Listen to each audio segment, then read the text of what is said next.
up like arson and sauce in the soup. We light it up like arson and sauce in the soup. Fli-City got some dogs in it, dogs in it. Fli-City come off authentic, authentic. We light it up like arson and sauce in the soup. We light it up like arson and sauce in the soup. Rain may come, we cover for it, it's a cover charge. Cover charge. Pain come in, we force ourselves to be stronger for it. Be stronger for it. Northside slum, prison beds, and I'm better for it. I'm better for it. Representing Fli-City, now make some noise. Random corners, pushing packs. Looking back, hand ups, ain't seen no pass. Fli-City got a city tax. Body bags, ski masks. Crying waves, I speak to God. City giving rich vibes. Beat knocks through the speaker box, won't speak a lot, just move around. Water dirty, streets dirty, whip clean. We okay, we grew up off survival schemes, rider dreams, Lion King. The jungle seems like peace to me. Struggles led to victories, now picture me 6 months out, I'm on my feet. On the business, talks with Maddie, on the business. Run the city, leak with all the owners in it. Minus since we bless the city with our agenda. Hustlers, open finish, all ideas is open to us. Just push your lane, this crooked man that we straighten out, but they tearing down. North side, south side, east side, west side, peace signs. We try to get this city, we don't get west side, north side, south side, east side, west side, Fli-City, that's south side, east side, Fli-City got some dogs in it, dogs in it, dogs in it. Fli-City come off authentic, authentic, authentic. We light it up like arson and sauce in the sauce. We light it up like arson and sauce in the sauce. Fli-City got some dogs in it, dogs in it, dogs. Fli-City come off authentic, authentic, authentic. We light it up like arson and sauce in the sauce. We light it up like arson and sauce in the sauce. My city experiencing a transition from penny pinching, maximizing our dollars, multiply triple digits. I came a long way from baby jars in a project kitchen. Nowadays I read grab charts and just mind my business. All praise to the Most High, how this young king living. Resurrecting the spirit of Osiris, how I'm living. Hustle and motivate your local hope dealer. I'm on tour right now, and I'm dope with it. They lied to us, stole assets, still in crisis mode. Water warriors like 1,001s, we will not fold. I'm sick of fugazi leaders and career politicians. The father said people perish due to lack of vision. It's time to rise, Black Lives, baby, it's on the flow. Better back, no 9 to 5, only 10 to 4. A city of monsters, a bunch of go-getters. We don't rock with starters, we too authentic. We don't rock with starters, we too authentic. We don't rock with starters, we too authentic. We don't rock with starters, we too authentic. We don't rock with starters, we too authentic. We don't rock with starters, we too authentic. We don't rock with starters, we too authentic. We don't rock with starters, we too authentic. We don't rock with starters, we too authentic. Let's hear that.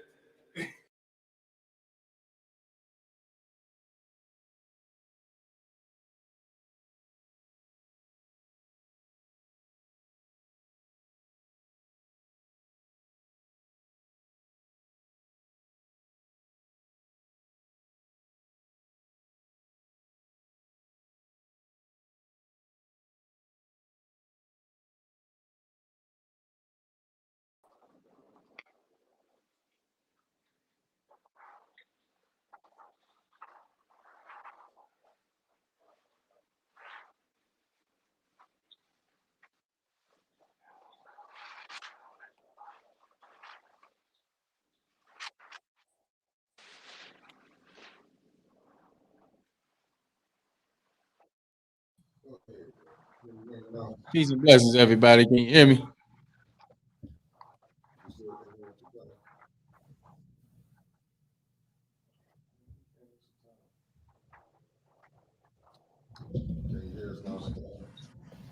Oh, can you do me a solid? Can you get my glasses out my book bag? Peace and blessings, everybody. How you doing? This is check-in.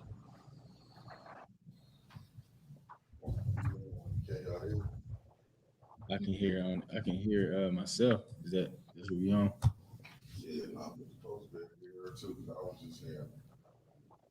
I heard you say you get the glasses. Yeah, that's all I heard too. Can you hear us, Shatai?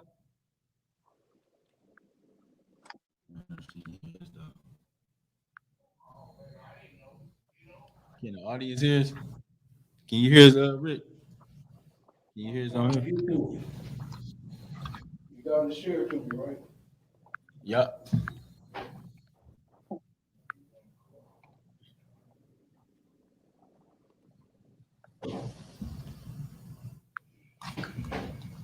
Peace and blessings, everybody. I can hear you. Peace and blessings, everybody.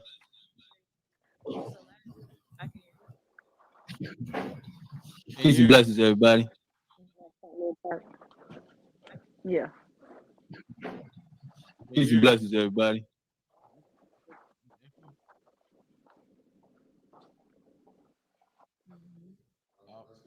you. Yeah, I heard you click. Okay, hey. All right, now, man, welcome you all back. What's up, J. Code? I see you tuning in for the first time. See you tuning in for the first time, J. Code in the house. So, man, it's another segment. We definitely, continue to want to be out there and present messages to the platform and to the public and ensuring that we're informative. But we are having conversations that make sense and enlighten folks. Just like my brother Juan Coder just said, man, peace and healing power, man. That's right, bro. I think we is at this point where we are trying to heal, and we are looking at different ways of going about that, right? So, man, it's another day, another opportunity to live our best lives. And myself, I appreciate the opportunity to continue to be here, continue to have conversations that's fruitful, that prompts action, that really makes us, really seek and go find solutions. So, thankful to be involved and being engaged. So I got a wonderful special guest here with us, and definitely want to make sure that she gets, all the love and support she has been supporting and helping us, build some structure here at the Black Lives Matter compound. And so, she's a beautiful spirit. So definitely want to introduce her, and so she'd be able to kind of get some insight about herself. Hey, everybody. Glad to be here. I'm definitely excited to see what we are able to do in this community and Black Lives Matter. I love the fact that the community is so supportive of each other. We definitely out here to make a huge impact, and I know that we are able and capable of doing any and everything that we set our minds to. So I'm definitely here to be a help in any possible way. So I'm grateful and thankful. So I hope you guys will connect with me in any possible way. I'm here for you. So, all right, I'm ready to get started. I know that's right. I know that's right. So give us some tell us. So you're a young woman from the Flint community. I am born and raised here. Mhm. I left for a minute, but it's something about home and definitely coming back home, seeing where there's nothing but opportunities for each and every single person that is here, and seeing that there is more than hope, and we are more than capable of changing things around and put them in a direction that we truly duly we really want to get there, but it's going to take definitely some action, some support from each other in order for us to make a huge impact the way for now, but also for the future, for those who's coming up. And we definitely got to keep in mind for those who are next in line for sure. So I'm definitely down for anything that is for us and for our future. You said some profound you said a profound word there, right? You're talking about building for the future. Yeah. And so, leaving a legacy behind is what we have, and that's our responsibility to do for our young people coming up. Yeah. And in our city of Flint right now, we do got a lot of young people that's looking for a way. They're looking for opportunities. They're looking just for some love. They're looking for, the future. They really want the future to be bright for them as well. So, um, I think, when we talking about now, we need to make sure that we pivot and really put some resources and support behind our young people of today. Mhm. As you know, man, they feel like they always getting the short end of the stick, and that's kind of like how we felt when we was coming up too. So I understand the positions that they're in and the feelings that they have because they voice these things, they talk about it. right? Mm. And so for us as adults, we have the uncanny ability to be able to make things happen and push things forward. So I really do appreciate you, identifying that we do have to make sure that we build out for the youth and just, doing whatever you need to do to go ahead and contribute towards the glory. And that's what I believe in. So, and, when everybody thinks like that, man, the outcomes be different. Yeah, I definitely believe that. If we get on one accord and we all get the same mindset, like ain't nothing can really stop us for sure. That's real. That's real. So that should be a call to action for all our people to make sure that we get in line and try to go ahead and be on one accord.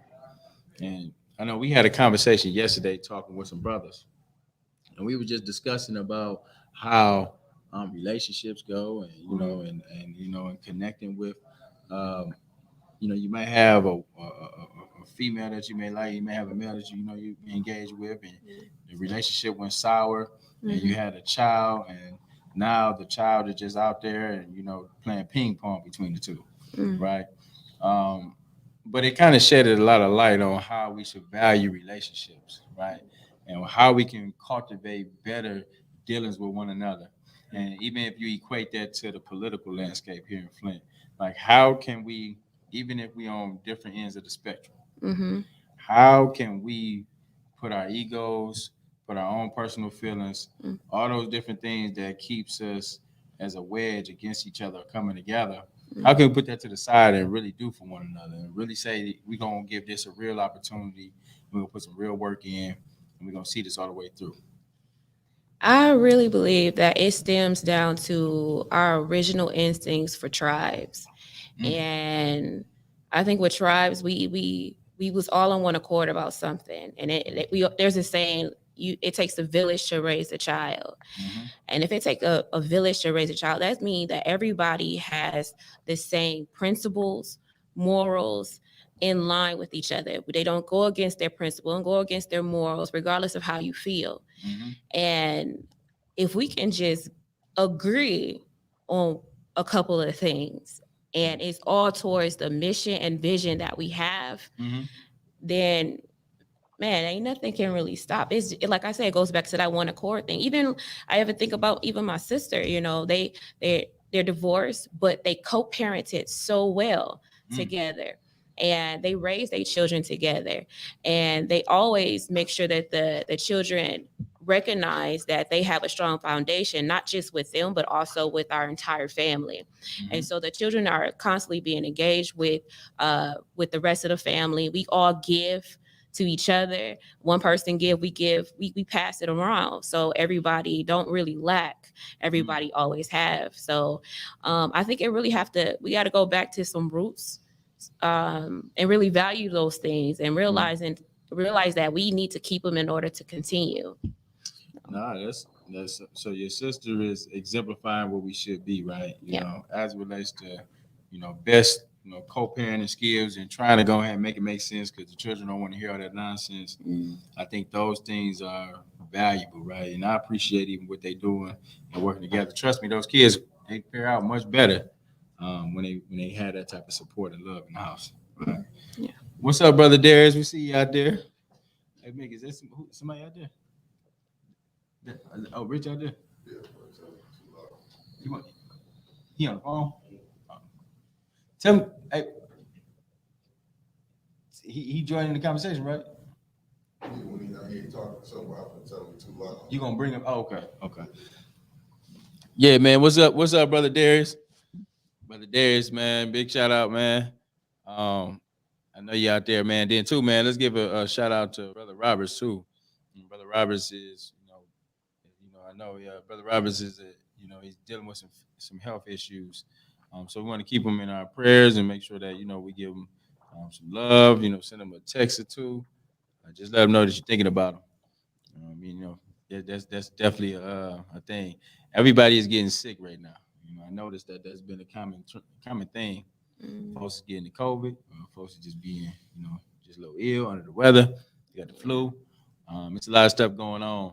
We just want to continue to keep making sure that we're protecting everybody and washing our hands, keeping sanitizer everywhere, ensuring that folks, if you may have, I guess been exposed to some things that you shouldn't been exposed to. We want to make sure that we send you all the positive vibes, man, and live a healthy life. Build your immune system up. My thing is this. We're talking about right now. This is the right time to be able to build your immunity up, right? That means eating the right things. That means making sure that the right things can be green vegetables, right? Bring those salads into play. Make sure you use some different ingredients, but we got to make sure that we find ways to being safe. And a lot of times, we can do this on our own, right? We can do this thing naturally, and I always encourage folks to just try and do it naturally. Like, right, a lot of times, man, folks don't understand food that you eat plays a big part in your health. Yeah. And so, we want to always encourage you to continue to be mindful of that, right? I see Derek said, man, Derek said he had a little stomach ache, man. You all good, man? We might have to bring him in too. So as you see, With that being said, though, Dewan, we also want to make sure that we are keeping our mental health as well. So we can't make sure we don't leave that out because with COVID and because all these things are going on, especially because we are losing people left and right from this thing, Mhm. among other things, and we don't get enough sunshine and enough vitamin D to keep our spirits up. But we have to make sure that we are uplifting each other and we are keeping our spirits high too, because mental health is a thing. And because I can admit myself that I was struggling today, and I've been struggling a little bit. A lot of this stuff been hitting real hard and close to home for me. But we have to make sure that we are keeping our mental Mhm. stability as well. So make sure you work on your mental and know that it's okay to see somebody when you're not okay. Nah, that's perfect. That's glad you said that. I'm I didn't know you was hearing this. That's why we was having a conversation. So big shout out to Satar. We glad to see you. I know a lot of stuff going on, and I know a lot of things are going on in different lives. And like you said, I know a lot of times people be different, thinking about different things, or they may be going through different life experiences, whatever the case may be. I think we always have to do some check and balances with each other, and ensure that we on point, not just physically, but mentally and emotionally as well. So um, that's a valid point. Right? I know, especially with everything going on, and make you feel a certain type of way right now. Unfortunately, right? So it's always good to make sure that you give folks a call when you see them out there in the streets. If you can be able to be a big support for somebody else, man, make sure let's try to do those different things. Thank you, Darius. I see that if it was big enough to fit you, you could have this hoodie, but I'm for sure you can't fit this small, sir. No, that it might. His belly button might be hanging out there. You might have a nipple hanging out of it. That's a big guy. I ain't that tall. I'm only 5'4". He gonna lose all the views for his videos. Man, listen. Gonna have his wife out here whooping on everybody. Yeah, I'm crazy. Buck said electric food is great for the mind and spirit. Buck, you got to break that electric food sound. Is you talking about the electrons in the food? Give me some drop back in the comment. Let me know, man. Give me some point me some in the right direction. Give me some items that I can pick up. You do know that is a food drought. Yeah, I do understand that right now there's been a drought all around the country. And so that means food, that means supplies, that means the basic essentials, all those different things has been on hold. I know when he said, I'm not sure if I'm pretty sure that he's talking about this when he's talking about electric food, it's alkaline food, Yeah. So your body is you get all this alkalinity in your body. So he's talking about alkaline foods. I'm pretty sure that's what he's talking about. Yeah, I know. But do I seen yeah, exactly what you're talking about. Yeah. I was so talking about, and I know Buck in the chat right now, maybe find a way to kind of get. I was trying to bring you into the dialogue too, but mucus is a big factor in getting you sick. Yeah. Right? So you have to understand, like a lot of times, it's the mucus that builds up in your system that causes all these different issues for you. And so when we was talking about the electric foods, the non-acidic food is what he was referring to. So you can get alkaline water. Dairy alone. Woo! Mhm. That dairy, we gotta leave that dairy alone. Yeah, you're right. It be that cheese too. I'll be Telling you. That dairy is a woo child. I tried some because I do be eating cheese and I shouldn't be eating cheese. But I was trying to find some organic cheese. Y'all got any suggestions? I think it's you can get things as almonds, like almond milk. They do have a cheese too. Really? Uh-huh. I think the best if you want to really explore outside of milk, Whole Foods is a great place to really explore because they really promote vegans, people who have a lot of allergies. Whole Foods have you can really find some different foods there. Because like you So saying, oh, mucus go ain't ahead. no I joke. apologize. You know, Yeah. it is no joke. And they'll break down the body faster than anything. Because we got too many other elements that our body is constantly fighting against, like air, water, you know, life itself, stress. So we can definitely keep our bodies in a alkaline state as much as possible, which is kind of hard, but like if you eat a lot of greens, spinach is a huge. We already know like broccoli, even though it's green, it's still a hybrid food. Anything, stay away from the GMOs as much as possible. Um, change up the lifestyle altogether. Can't have that 1 minute. I know I'll be trying to go on diet sometimes, but it's really about the lifestyle overall. So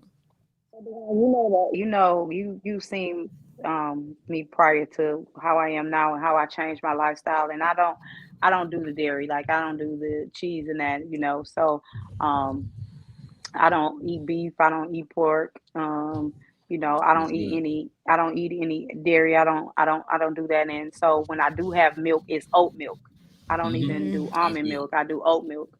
So, Mhm. I try to leave all that out. I am yet working on yeah. getting the meat out. I'm yet working to get all the meat out. So but I am working. But I can honestly say, like, 90% of the time when I eat, I do not have meat. Mm. So what was the huge when you made that life change? What was like the huge, was there like a huge difference, mental, physical? Can you kind of explain so like other people would know too, like for making those type of decisions, how did that impact your life? So for me, the motivation was my son had a son, and it was my grandson, and I was just like, it's a different type of love to having, your own children, right? And so Mm. I just made a decision that I was not going to be the factor of not being around for him. I wasn't going to keep putting this foolishness in my body and not being active and not being a factor in his life. I want to see him Mm. grow up. I want to see him. And so that was my motivation. And so once Mm. that was in my mind, it was just a mindset. It was like a switch flip for me, and I Mm. made the decision to cut it all out. So when I first started, though, like I literally went cold turkey. Everything, I cut everything out. I'm talking about, when I tell you I cleaned out the cabinets, like I literally threw all that shit away, and I Mm. started over, right. And I, Mhm. I said, if I start fresh like this, it won't happen. So my trash run Mhm. on a Tuesday. So Monday night I threw everything away. I put it out on the street. So I Come couldn't on have now. an excuse to go back to it, right? And Right. so now Yeah, I go don't have Right. ahead. anything. So then Mhm. I went to the grocery store, and now when I go to the grocery store, I only shop the outside aisles. I don't shop anything on the inside. Mm. So all my Mm. food is fresh. So I don't eat canned vegetables.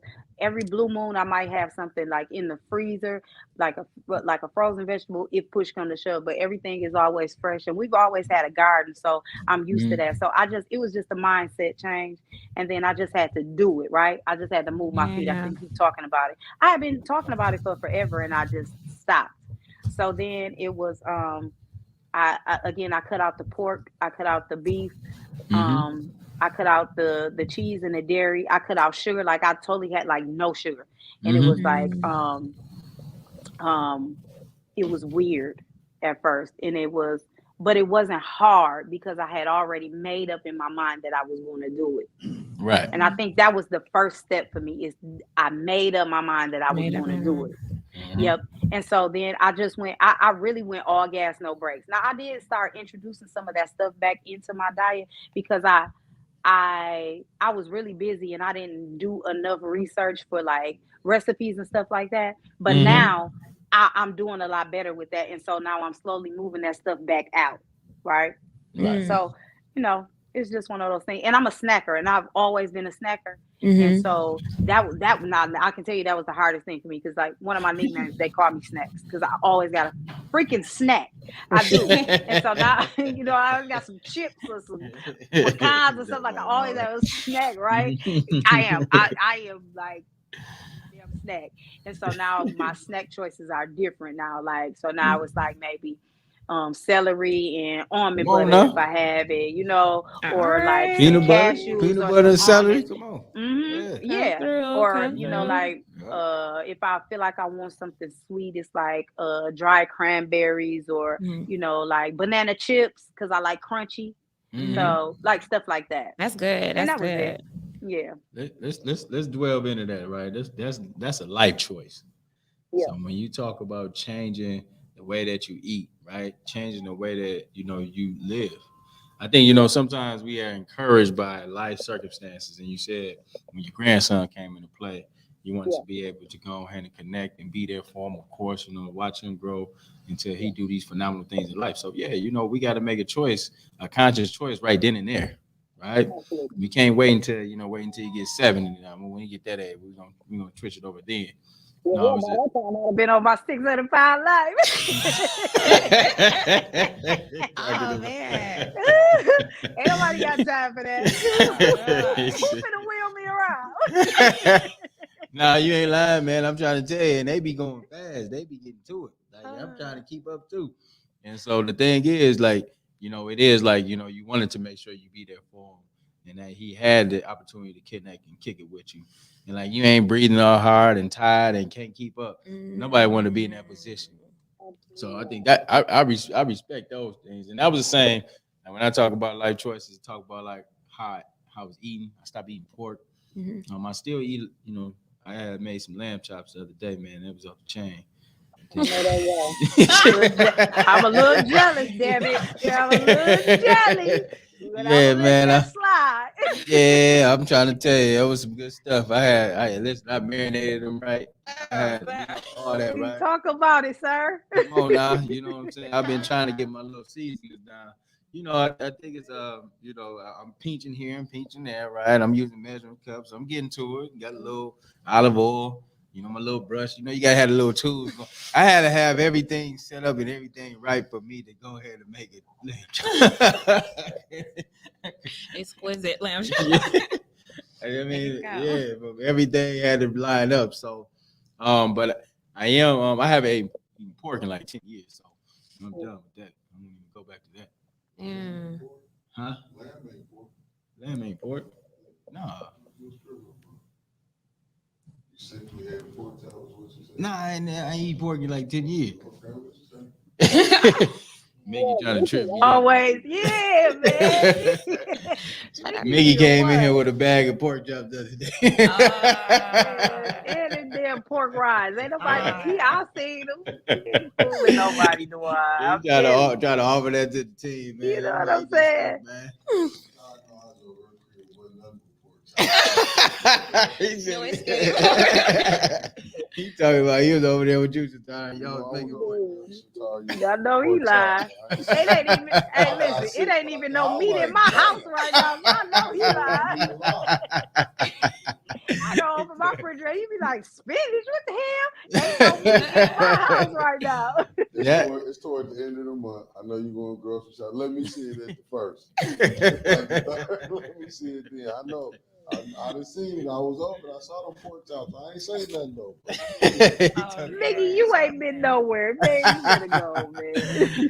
Listen, man, y'all get them chops out of the freezer in the basement. Go ahead and throw them things out. Away. That is a choice, and I know we was having a discussion too about either we can, it's been a conversation about the vaccines. Yeah, you can go through the medical route and do what make your choice best for whatever you want to go about, right? Or you can take the natural route, right? And kind of do things that can change your body and change build your immune system organically, right? So those are some of the things and the discussions that we have been engaging in lately, and I do feel like now is the time for us to really talk about getting land, but then also how do we harvest and being able to grow our own foods with the with everything going on right now in this world. Mm-hmm. It's a real question about food and having access to food and making sure folks got what they need. So how do we make sure that we are okay? If we can be able to do this on our own, what are some of the things that we can do in our local communities, right, to ensure that there's no food droughts? Well, I really like how I like that the fact that gardening, to even be knowledgeable about gardening, I think the knowledge itself needs to be upped. So to be able to grow your own stuff, I think it's a very powerful move by itself to be able to produce for yourself, because we are relying, at the end of the day, we are relying on the city, the system, and everything else to give us what we need, when originally, all that stuff supposed to be free anyways. You're supposed to have access to it. Right. And I honestly believe we need to first start, like, we gotta start amping it up on the knowledge part and knowing what foods to eat, like even all the greens, what type, but even the recipes, because it is a huge difference from we used to cooking Southern food and, throwing some macaroni cheese and all that stuff together. I think it making sure we can take care of ourselves naturally is the first part. So second part, when it comes to, I think, land, you got to know, I think real estate is a huge part to really step in. Is real estate.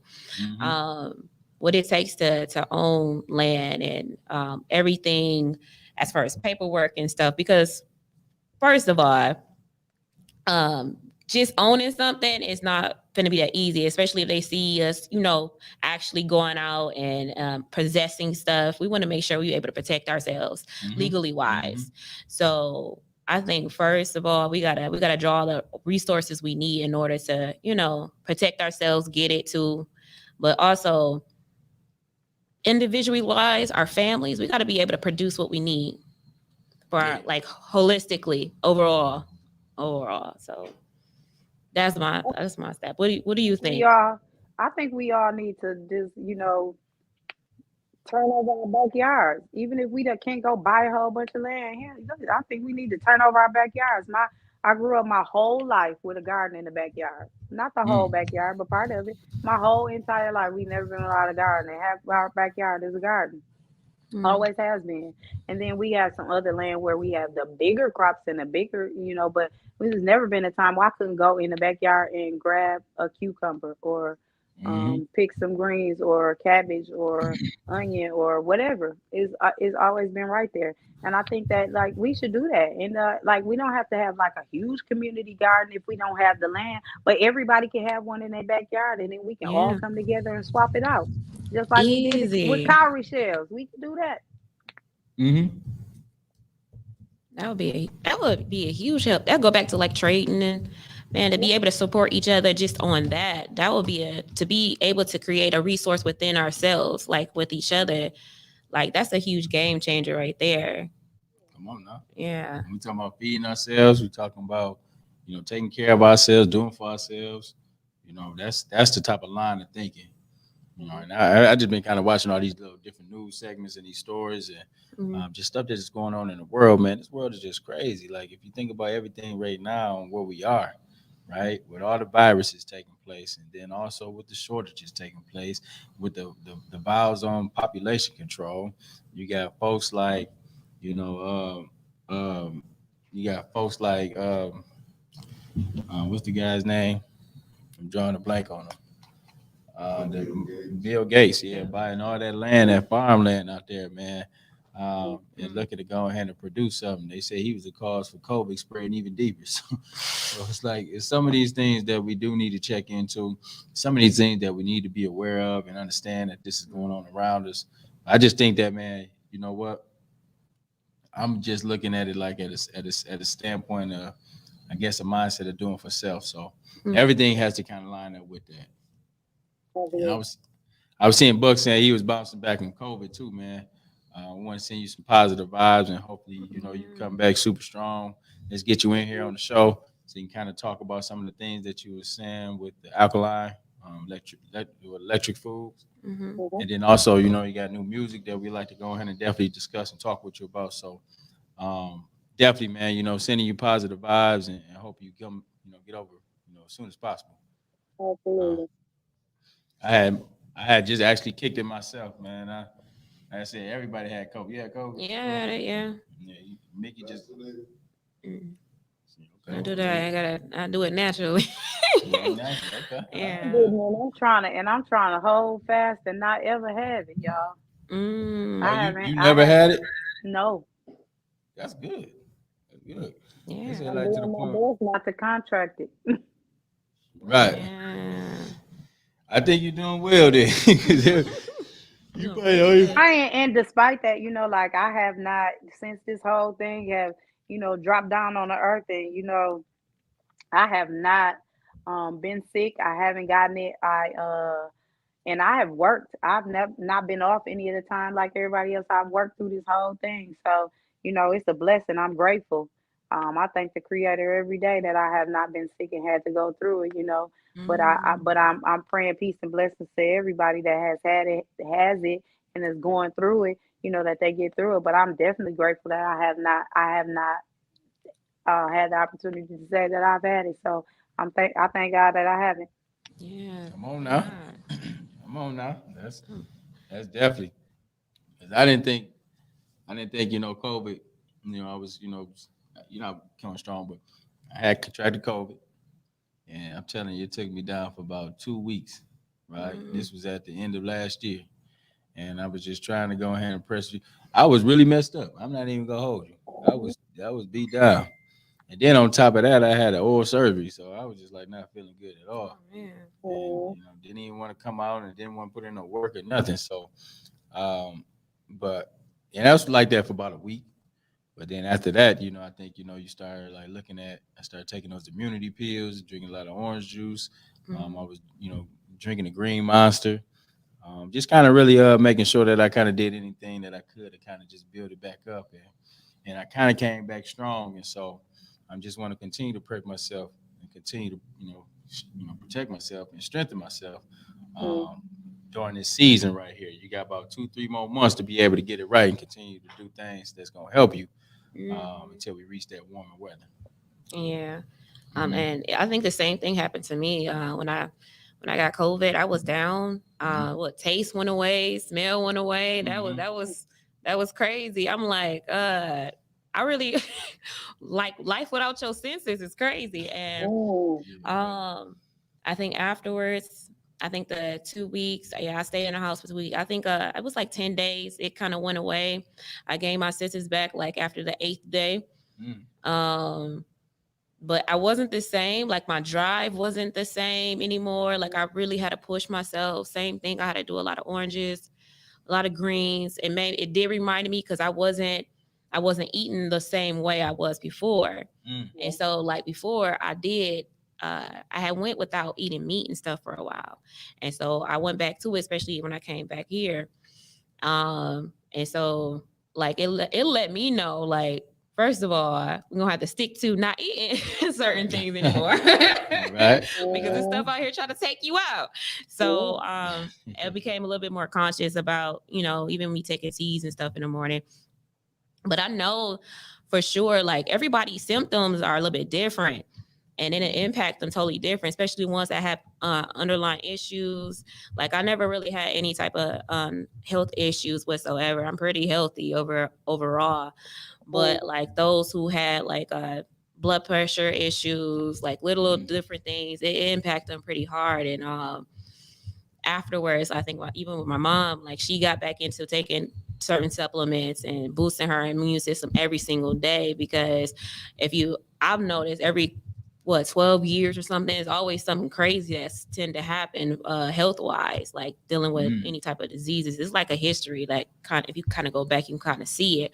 So I noticed that with some of my family members, but I know that sticking to it, like that garden stuff, like I just have to keep that's like on my mind right now. Like we got to start producing for ourselves.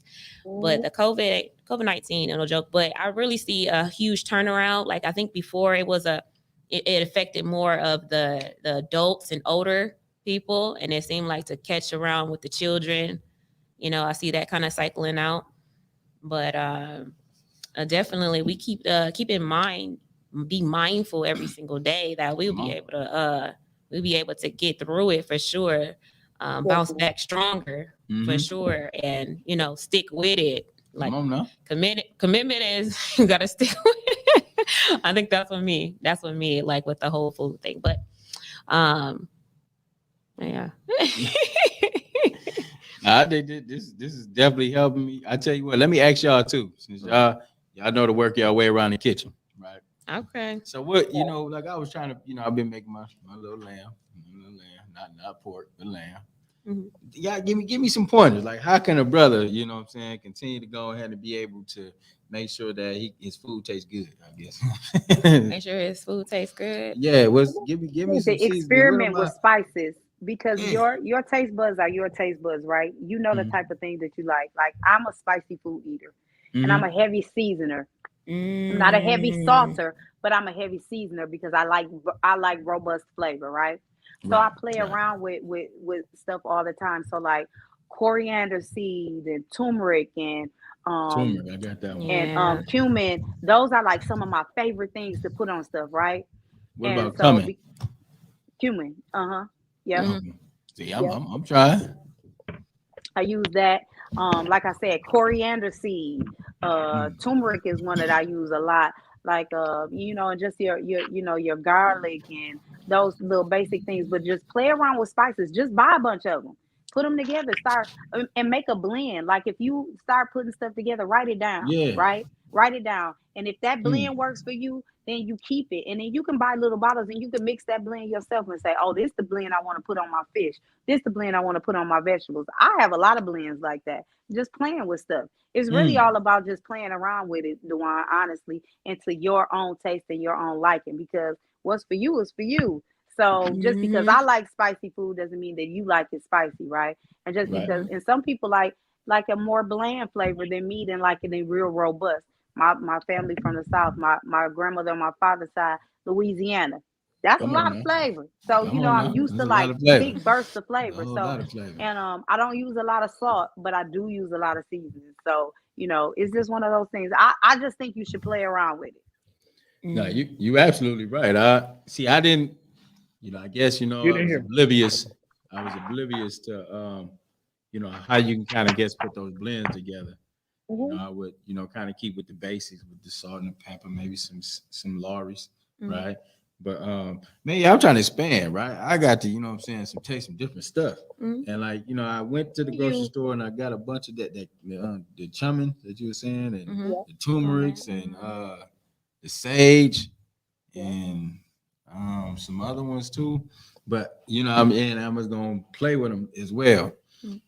You know, I guess I was just trying to getting the insight. So I need to learn how to, I guess, put some things together. I'm going to send you my favorite blend that I make. I'm gonna send it to you. I'm gonna send it to you, and I'm gonna tell you exactly how much to put in. I'm gonna send it to you. You go get it out. You try it out. You tell me how you like it. But it's my favorite blend. Okay, I'm gonna try that tonight. I got some lamb chops again. Listen, I've been tripping. Okay, listen, I'm gonna definitely send it to you when we done with this. I'm gonna send it to you. You go get it, and you tell me how you like it. It's my favorite blend. It's one of my one go-to. It's the one that like even my kids really like it. I'm gonna try it. I'm gonna try it. Like I'm serious though, Mick. I do got some lamb. I'm gonna whip it up tonight. This is boneless. It's a boneless lamb, right? You know what I'm saying? They little shortcuts. I'm gonna go ahead and try that. I'm gonna try to mix tonight, and I'm gonna give you a review on it, on how it tastes. I got the olive oil. I got a marinade right now. They've been on 6 hour marinated, so they might be good. Nothing else, them suckers gonna be tender. Super tender. Yeah, nothing else, them suckers gonna be tender. There's nothing on there. That shit done melted in my damn mouth. Wait a minute. He'll tell you, I don't taste nothing this season. No, but that sucker melted in my mouth like butter. I like it. Yeah. I can't wait. I can't wait to go ahead and try this out, though. I'm elated to get that back there and do it. But normally Delilah be trying to stuff out, and she be trying to get it together too. Because she be trying to whip up some things to it, and so we just experimenting. We just doing a bunch of stuff. But definitely there. I know she definitely experimented. She run your whole little life, so I know she doing it. she like the seafood stuff. She be on that type of the crab balls and all that. I've been experimenting. What you eat, Richie? Rich, you ain't bring nothing for the class. Get on out of here. Right. He licking his fingers. He got the whole cooking spoon. I'm trying to tell you, that's actually just chili and crackers on the fork. Why you eating the ladle? The ladle. The ladle, yeah. No sour cream, no cheese, no nothing. Good. I think I'm gonna throw some onions in there though. Now you talking about something right there. Man. I see brother Shadi Shah said he been eating a lot of salmon. Salmon is good. I always when I'm eating fish, I'm definitely eating salmon. Definitely, man. Hey, can I feed that to my dog? What, salmon? Yeah. No. Yeah. You can. I wouldn't I would eat that. No. I know that's how I can give him rice and chicken. No, that salmon fish got mercury in it.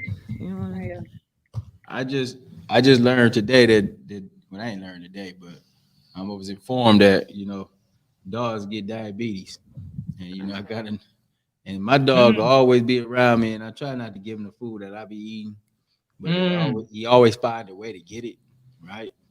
If you catch my drift, it's in their nature. Yeah, man. Yesterday I had a sandwich and some chips on the table. I just ran in the kitchen real quick. I wasn't just running to go get some napkins or something. Yeah, man. He nose all in the chips. He blowing it everywhere.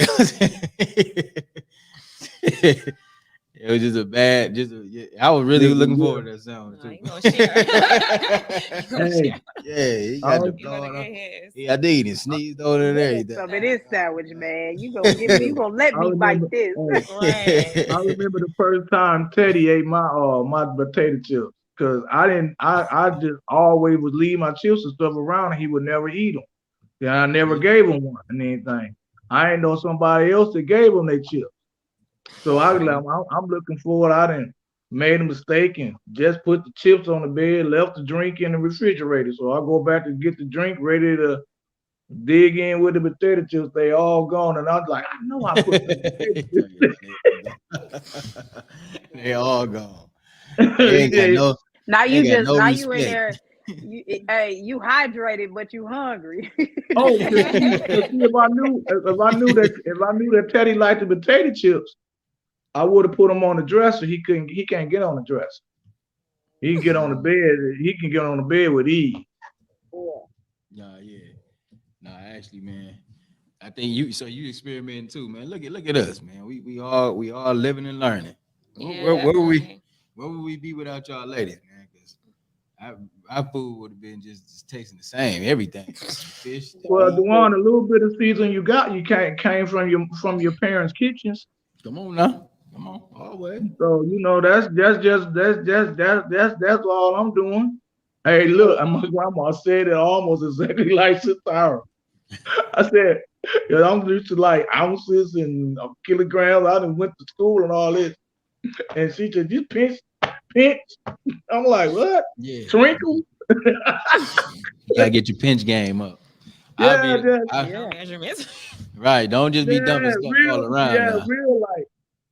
You got to be like I come in with a whole white apron in the kitchen. I'm that serious with it, right? You know what I'm saying? I got my Kiss the Chef shirt on. I'm not playing. I'm making good food, right? You know what I'm saying? I'm serving with the trimmings. I like to serve my dish to kids. Like, man, just give me the food. DeJuan, you like the little boy that got the comes flowers to the gym everywhere. Just give me the with beat. the sleeve on and all of the headband and all of that, and that sucker can't dribble. I'm on that. Yo, man, you ain't out I'm here on like that. that. All that Got cutting a up whole fruit. suit on. Got fruit, Stop the little playing with spread me. on the tape. Listen, I'm trying to tell you, look good. The fruit might not taste like crap. Listen, that presentation gonna be off the chain. Right? You're like, man, listen. You so funny. It was You terrible. just like that. You just like that little boy. Just like the little boy that come in the gym. He got the sleeve on. He got the Come on, Jordans boy. on. Yeah, He got a headband working, on. yeah, Boy, he get in there. Pre-game That dunking. That sucker can't make a layup. Man, go Hey, man.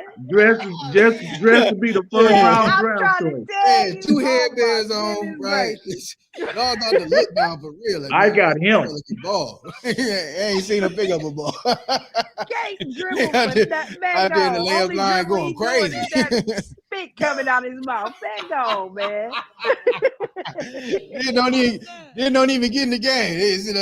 That was No. eighth grade. No, man. Listen, we just got the new Whittier jerseys. Man, I'm trying to tell you, them boys yellow. It was off the chain, man. This year, you know, I was this year, and y'all would never guess who was my coach. Y'all boy. Because if you say the wrong name, I'm coming up there diving on you. Who is my boy? Y'all would never know the coach for 8th grade at Whittier, Herbert Winfrey. So Winfrey was our coach, right? Yeah. You Okay. told me that before. Yeah. Herb Winfrey was the coach. Yeah, he did use the hoop. You know, his cousin is Oprah. You know, he used to tell that all the time. Cousin Oprah. Yeah, right. All right. Yeah, man. So you know, at this in 8th grade, I was ineligible because I was just going through some things in life. But I didn't get to get in the game because I was ineligible. But I'm telling you, though, I was the sharpest brother on the bench. Like, I had the headband. I was that guy. The sleeve, the headband. I'm on the sideline. Somebody make a shot. I'm up, right? I'm in the crowd high-fiving moms. And that. I'm just saying, like, I got it going. They like, man, dog ain't put no tick, no time. He ain't put no on the stat sheets. But, man, we just like his presence. Man. You just make the team look good. But I like that. I like that, DeJuan, because you know why? Come on. Because if you would have had your circle chance had a change and you would have been eligible. Yeah. And you would have been that last man off the bench. Mm-hmm. You would have brought that same energy off that bench that you applied while you was ineligible. I like that. A lot of people you can't bring off the bench, especially 12 men. Man, a lot of 12 men you can't count on. Listen, I was like the 14th man too. Like I was at the end of the bench. At the end, I didn't even sit on the team day, right? But I was. You wasn't even really on the bench. You was on the bleachers behind the bench. Man, I was in. Man, listen. Third quarter, I put my street clothes on. I was like AI back there. Like, listen, I ain't playing. Hey, when I was in high school, I ain't. Y'all finna crack up on this one. Y'all finna crack up on this one, DeJuan. When I was in high school, I had a friend. He stayed right across the street from me, basically. Yeah. He got hurt every Thursday. Every Friday he came to school hurt. You know why? Wow. They had a football game that night, and he was on the football team. So he already telling everybody, but when we come back to school on Monday, why he didn't get in the game. He didn't want to play? No, we couldn't play. He couldn't get on the field. He knew he wasn't going to get on the field. Whatever he was doing Monday, Tuesday, Wednesday, and Thursday was not going to get him on the football field on Friday. So he knew he was not getting on that football field on Friday. So when he came to school Friday, he had 1 week he hopping. Next week he on crutches. 1 week he got this arm wrapped up. Next week this one all wrapped. Just every week something. Every Friday he come to school bandaged up. He telling us, and you know they have their jerseys on. So he always got the football jersey on and his Band-Aid. You know, every Friday. And his Band-Aid. And his ace bandage, because obviously it was more than a damn Band-Aid. That's sad, you know. Got to put these players in the game, man. I don't care if they ain't putting up no numbers. it's just the thing of being a part of the team, right? And sometimes that can make a difference in a person's life. But like even though I didn't get to play in the game, like I did play against AAA. That was Johnson back in the day. I did. Like I think we was up by 20, right? You know what I'm saying? Coach took a shot on me. He called me from the bleachers. Hey, Dewar, come on up, baby. I said, all right. Give me 5. Let me put my jersey back on. But no, I had got in the game with AAA, man.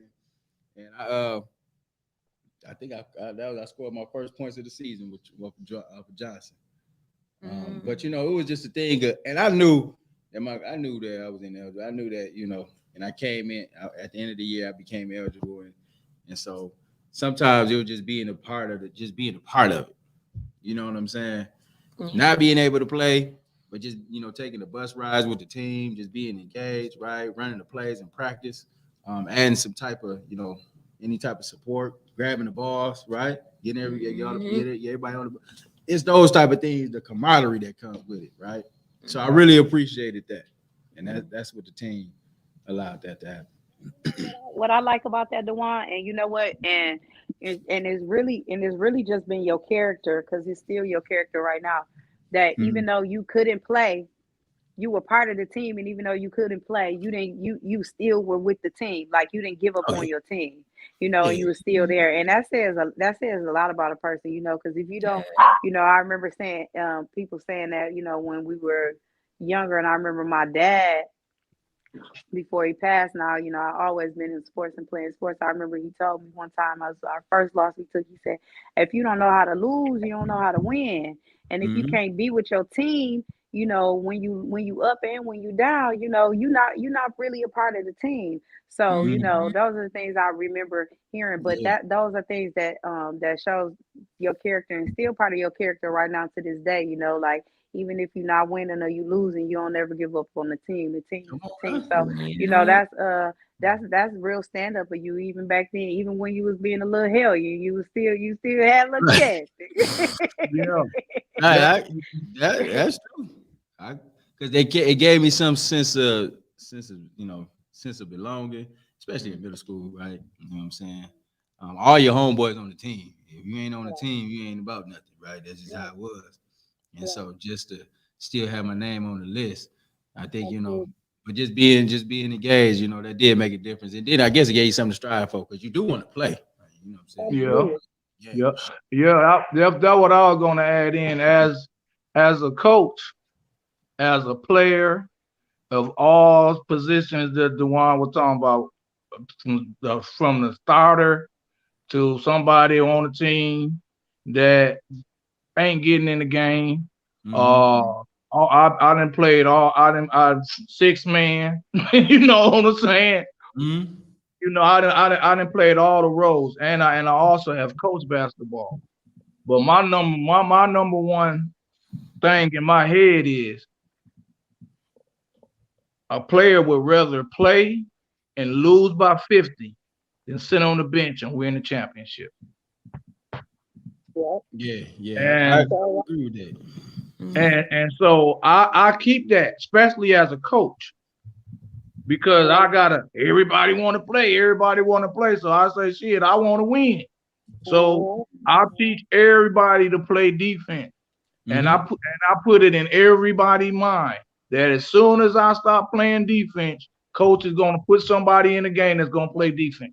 And then as the season goes, the offense improve, because I'm a beast on offense. So we doing heck of drills. They one-on-one skills is up, because I'm daring the team to go. I'm basically man on man in them, man zoning them to death. So they gotta. So when they turn around and they want to man zone me to death, they ready. We give one man the ball, everybody else going to corner. You know what I'm saying? Y'all double. That's how I've been. Sometimes I win, sometimes I lose. If your man to man a little bit better than my man to man, if your one-on-one players are better than my one-on-one player, then you win the game. And then everybody on my team can play defense. So when they go man to man, you get the ball, get it over your head, and give it to somebody that can dribble. Mm. But when they get the ball, you do the best you can to make sure they don't score.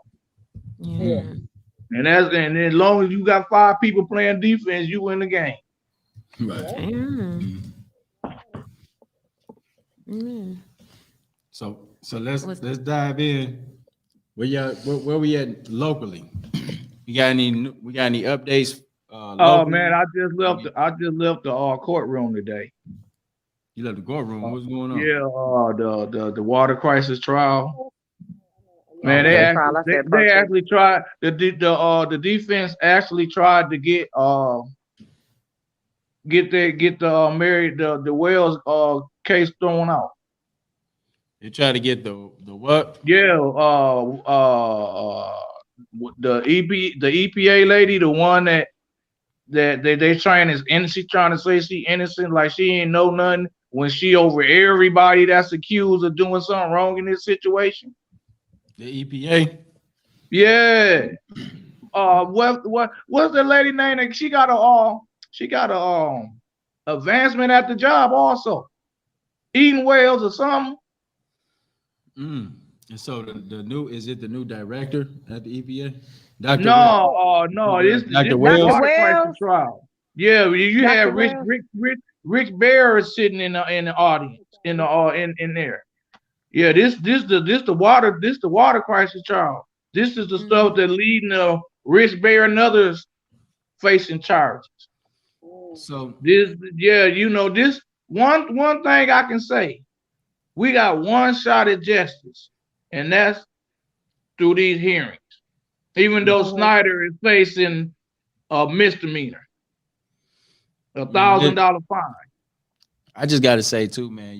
That this is the Flint water crisis is very frustrating. When you talking about 8 years of this, and we still, I know we're going through the litigation right now. I know Snyder has a misdemeanor charge. I know Snyder probably more likely won't even get charged with the misdemeanor. I know that those people from the EPA, DEQ, all these other different acronyms ain't gonna sit up there and get nothing but a slap on the wrist. Like I'm just like sick and tired of. I'm sick and tired of them. I'm sick and tired of Attorney General Dana Nessel. Yeah, I knew you. I'm sick and tired of Gretchen Whitmer.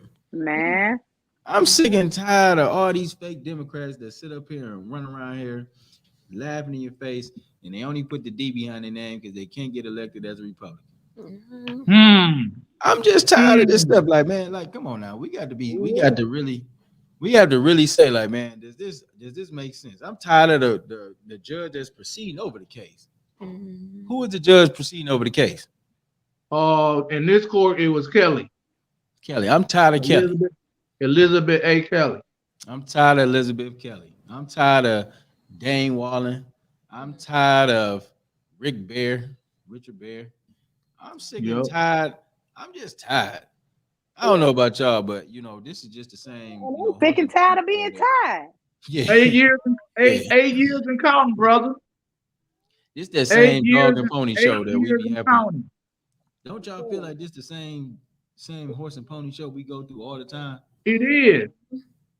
It's just a couple of months later. It's like the Power series. They take a break every now and then. Right. Right. And they just coming right, but it's right back to the same spot we just left. Come on, man. Ridiculous. And then we're not bringing nothing new to the table. My issue is the one with this. Like none of our local people are looking for any ways to bring in more revenue or anything like that besides like gentrifying the community, right? So like for instance, all right, so y'all know I work for GM or whatever. So they putting all of this money, they putting like so much money into these spots to like expand like some of the buildings and build new battery plants and these things like that. Why in the mother are we not at the table trying to get that? Because they want these people to come in. This is the thing. Because I sit in some of these things sometimes, right? I get to see a whole lot that some of the other people don't get to see because of the side of the table that I'm on with them. So when I see this and I'm just like, I get pissed off because like, why we not at the table? Because we were it.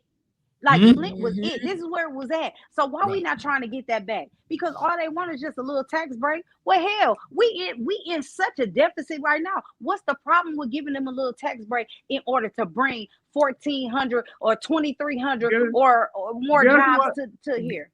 Like I don't understand why we not. Hold on, Rich. I'm just not understanding why we not putting these people in place that's seeing those things and knowing that these things are on the table, and then they going to have a seat at the table. Because here's the thing, I feel like, okay, they're not giving you a seat at the table. Well, go push somebody the fuck down and sit down. Come on now. Come on now. Come on now. Yep. Come on. To get in these places to where we demand a seat at the table. And if they don't give it to us, then damn it, we take it. Right. We got to do better for us. And this is the problem. Like, we not putting these people in place. They have the same mindset that's going to get it for us. Right. That's my issue. And that's my problem. And then we got these same weak ass city council people that's coming in and they doing the same thing. And then we elect some new ones and we think they going to do something different. And they the same clowns we just left out with. They go shop at the same the clown makeup store and get the same big stupid shoes and the same red nose as the other ones. And we steady putting them in there. And we like, oh, we got to give them a chance. Damn that. We be doing this stuff too. You gotta remember this, and you're so correct. And guess what came with a tax break or something that Lansing gave RGM? A $2 billion contract. We can show you. We can show you. We can show you $2 billion right about now. So crazy. Listen, when y'all see how this gonna play out, it's gonna go so crazy. Man, because it's the future. It's the future. I'm there. I'm in it. I know. I'm just saying it's gonna go so crazy. But the problem is that we definitely have an opportunity to do that because they got the space to do it. And we got GM already here. All we gotta do is throw a bid in. They're giving tax breaks. They're giving tax breaks to everybody else. Look what city got. Look what city got that business. The city that didn't need it, Lansing. Flint needed that $2 billion. Why don't you go back to these cities that's impoverished? But here's the thing, though. Look, Rich. That's what Lansing got. Orion got a bigger one than that. Whoa! And how was they living before they got that plant? But that's the work they got, and it's expanded. That's where I'm at. At Lake Orion. Y'all living good. They living good up in Lake Orion. They ain't living like we living in Flint. No. Even if Flint had great water, they would be living there better than we live. You know what? They ain't need that either. Come on, man. So when do we excuse me, y'all. Like, man, when is enough? When is enough is gonna be enough? When do we stop this propaganda? Are we saying it's during the trial? Are we? We're silent. We're silent during the trial. You got to remember, the lawyers that settled this case and the lawyers that trying these, all of them is tied up in that 144. So ain't none of them talk to us. You talking about the attorneys? Yeah, ain't none of them. I feel that these proceedings, it should have been some kind of, just like Dana Nelson had a wide open discussion when they came and they dropped all the charges. You talking about when Dana Nelson became the Attorney General? Yes, and she sent her people down here and they told us that they were dropping all the charges. Yeah, Dana, that was a stupid move. Because what they were saying was it Bill Schuette? Bill Schuette was putting RICO charges on those folks responsible for the water crisis. When she came into power, I guess, before she even came into power, when she was going through her campaign, she was kind of talking down about, the prosecution, talking down about the RICO charges, and this looked like there's some TV court drama type stuff. Then she come into a position and she fired all those folks, right? So what Bill Schuette had in place, which was a Republican Attorney General, he was putting charges on the folks that was responsible. So when she came into power, she shut all that down. And so now Man, it's coming fire. back. It's coming back. It's coming back as she didn't follow the road to be able to prosecute them to get Flint folks more money. And so if that's the case, then we need to drag her out in the streets and let her know what time it is, because that's crazy. I don't know. Maybe y'all tell me. No, we definitely need to have that energy, and I think that we don't have enough of that energy, right? Mm-hmm.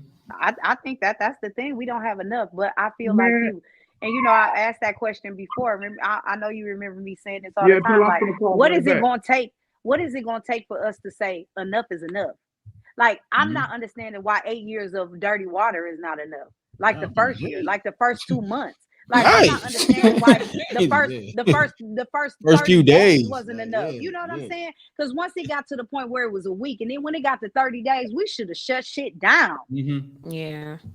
Yeah, We no, shouldn't that be the going first into 8 years. now you said the best, like, we going into 8 years. This stuff shouldn't have took place. It shouldn't have been going on for a week, right? We Nope. talking about human lives, that you talking about children that may have been set back, the development has been thrown off. You talking about you affecting generations. So that's something What? that we should be, Yeah. I know we was out there activated. And I know the folks was out there activated. But to be honest with you, those folks in legislation, those folks that's in position, those folks who was around, who that we voted for, ain't worth a nickel. Them attorneys too. Them No, attorneys no ain't worth will to a change penny. these laws. And none of them, No and will. everybody, you should all look at them, and we should be on some. Every time we see them, we got to make them feel it. Yeah. Absolutely. It's just like that's the frustration part. And if we ain't got to that point yet, we ain't mad enough. And that's my point. And that's the thing. You gonna die on your feet or on your knees? Come on, right? Mm-hmm. My feet. I'm not about to die on my knees. Right. Energy, and we just can't continue to allow people. Mm-hmm.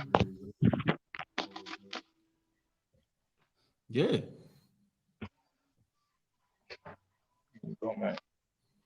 I don't hear. Already. Come on, Ted. Yeah. Shotty Shot said if this would happen in Beverly Hills or Troy down there, Royal Park, Royal Oak, it would have been a different response. It And so, absolutely would have been, and not It only would have would it been. have It been a would have been different, a rainy but day but you know response. what? But you know what? You know why it would have been a different response? Because those people wouldn't have had to do anything. They would have fixed it right away.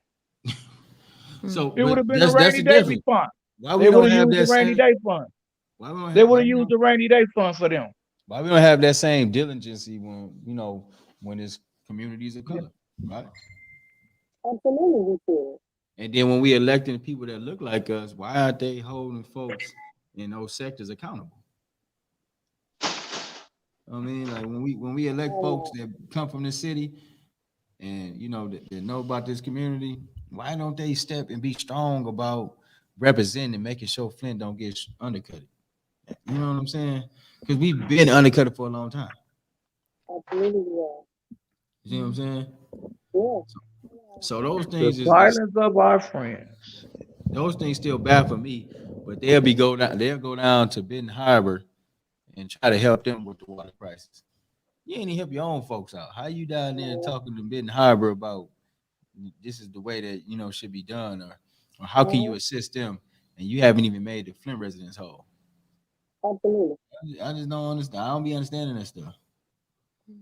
Absolutely. And, I think that um, when we put these people in these positions, we putting some faith into these people to put them into these positions, like they gonna have our best interests at heart, and we say that because we feel like they know our plight because they've been here, right? They lived here, they feel our plight. You black like me, you been in this city like me, you understand where they had us and what we've been Mhm. how we've been downtrodden and how we had to rolls out of the concrete, right? Mhm. We feel like we had that energy from them, and then they turn coats. Then they sell out, right? Right. Then they go move to fucking Flushing, Clio, and motherfucking Grand Blanc, and then want to Yeah. talk about they love Flint. Stop playing with me. They love it. Then they want their face on. They I want their mean, face and down then they at the want to do FIA. you get what I'm Yeah, saying? we You love can't Flint. Y'all tell ain't me even that love. if Y'all you're ain't even not gonna from stay Flint. in it with us. You know what I'm saying?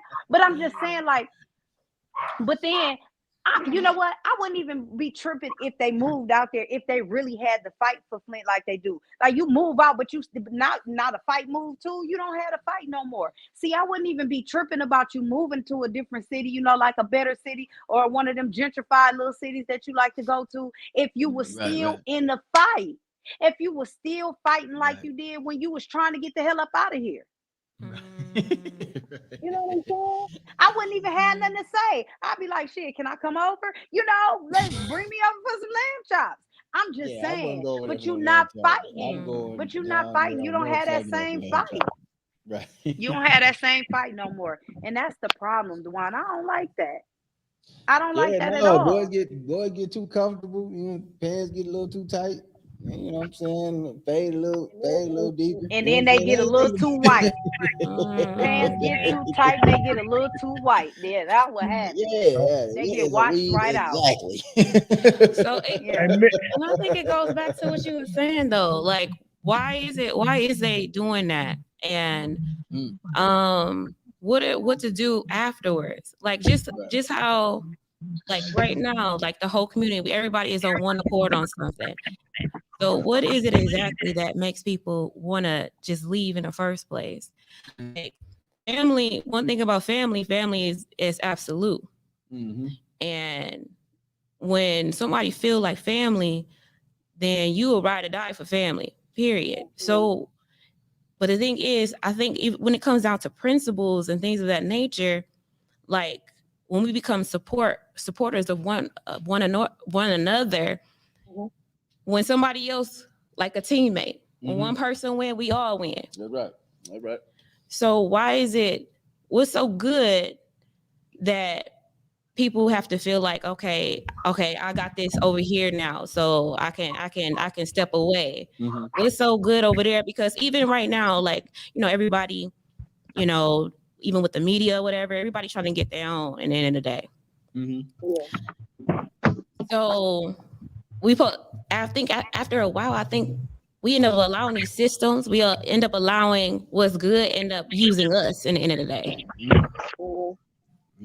So even with the water crisis, when we electing these people that's going in these places, in these positions, because sometimes positions can make you lax. Since you got a position, when things are starting to look good, accountability partners is usually like the number one thing that'll keep going. So how can we strengthen our connection with these people that are in these positions? Like you were saying earlier, like when we see them, make them feel it. But if they kind of ignoring it, like it's gonna continue, because these people they gotta be replaced at some point, because like we got these new generation coming up. We don't want nothing continue to cycle out. We want to move forward. Right. So what Devil's is a way to make things a advocate. little bit stronger? I want to play devil's advocate on that question from you, because now my question is, why do I have to do that now that you're in that position? Because we was tight before you got there. What happened? Now you got a position and you feel like you can't do it. I should not have to jump through all of those hoops in order for you to do that. You know what I'm saying? Like you've been there. Like you used to live next door to me, bro. What happened? You got a position and you act like you didn't grow up on rankings. Stop playing with me. Just saying, Rocky. Those are the things. Yeah, but I get your question, and that's a great question to ask these people. But my question will be, why do I gotta do that? You were right here. You grew up on Carton. Stop playing. What happened? Why can't you do that? Why can't you continue to be as solid as you was then? Mickey said, you know, them poor Solid and you not solid? Was they solid in the beginning? Oh, that was the thing. Yeah. Was they solid in the beginning? Yeah. You got it. And that's the thing. We think that they were, right? And that's why we put them in this position. Yeah, these folks be watered down. These Definitely. folks, like I have seen, and I have to be honest, I have seen some of the most watered down folks in my life here in Flint. It is beyond me. And folks be really thinking that they doing this and maybe doing that, and it may feel a certain type of way. But man, when you look at the caliber of people that we have in the city, and then where we are as a city, Yeah.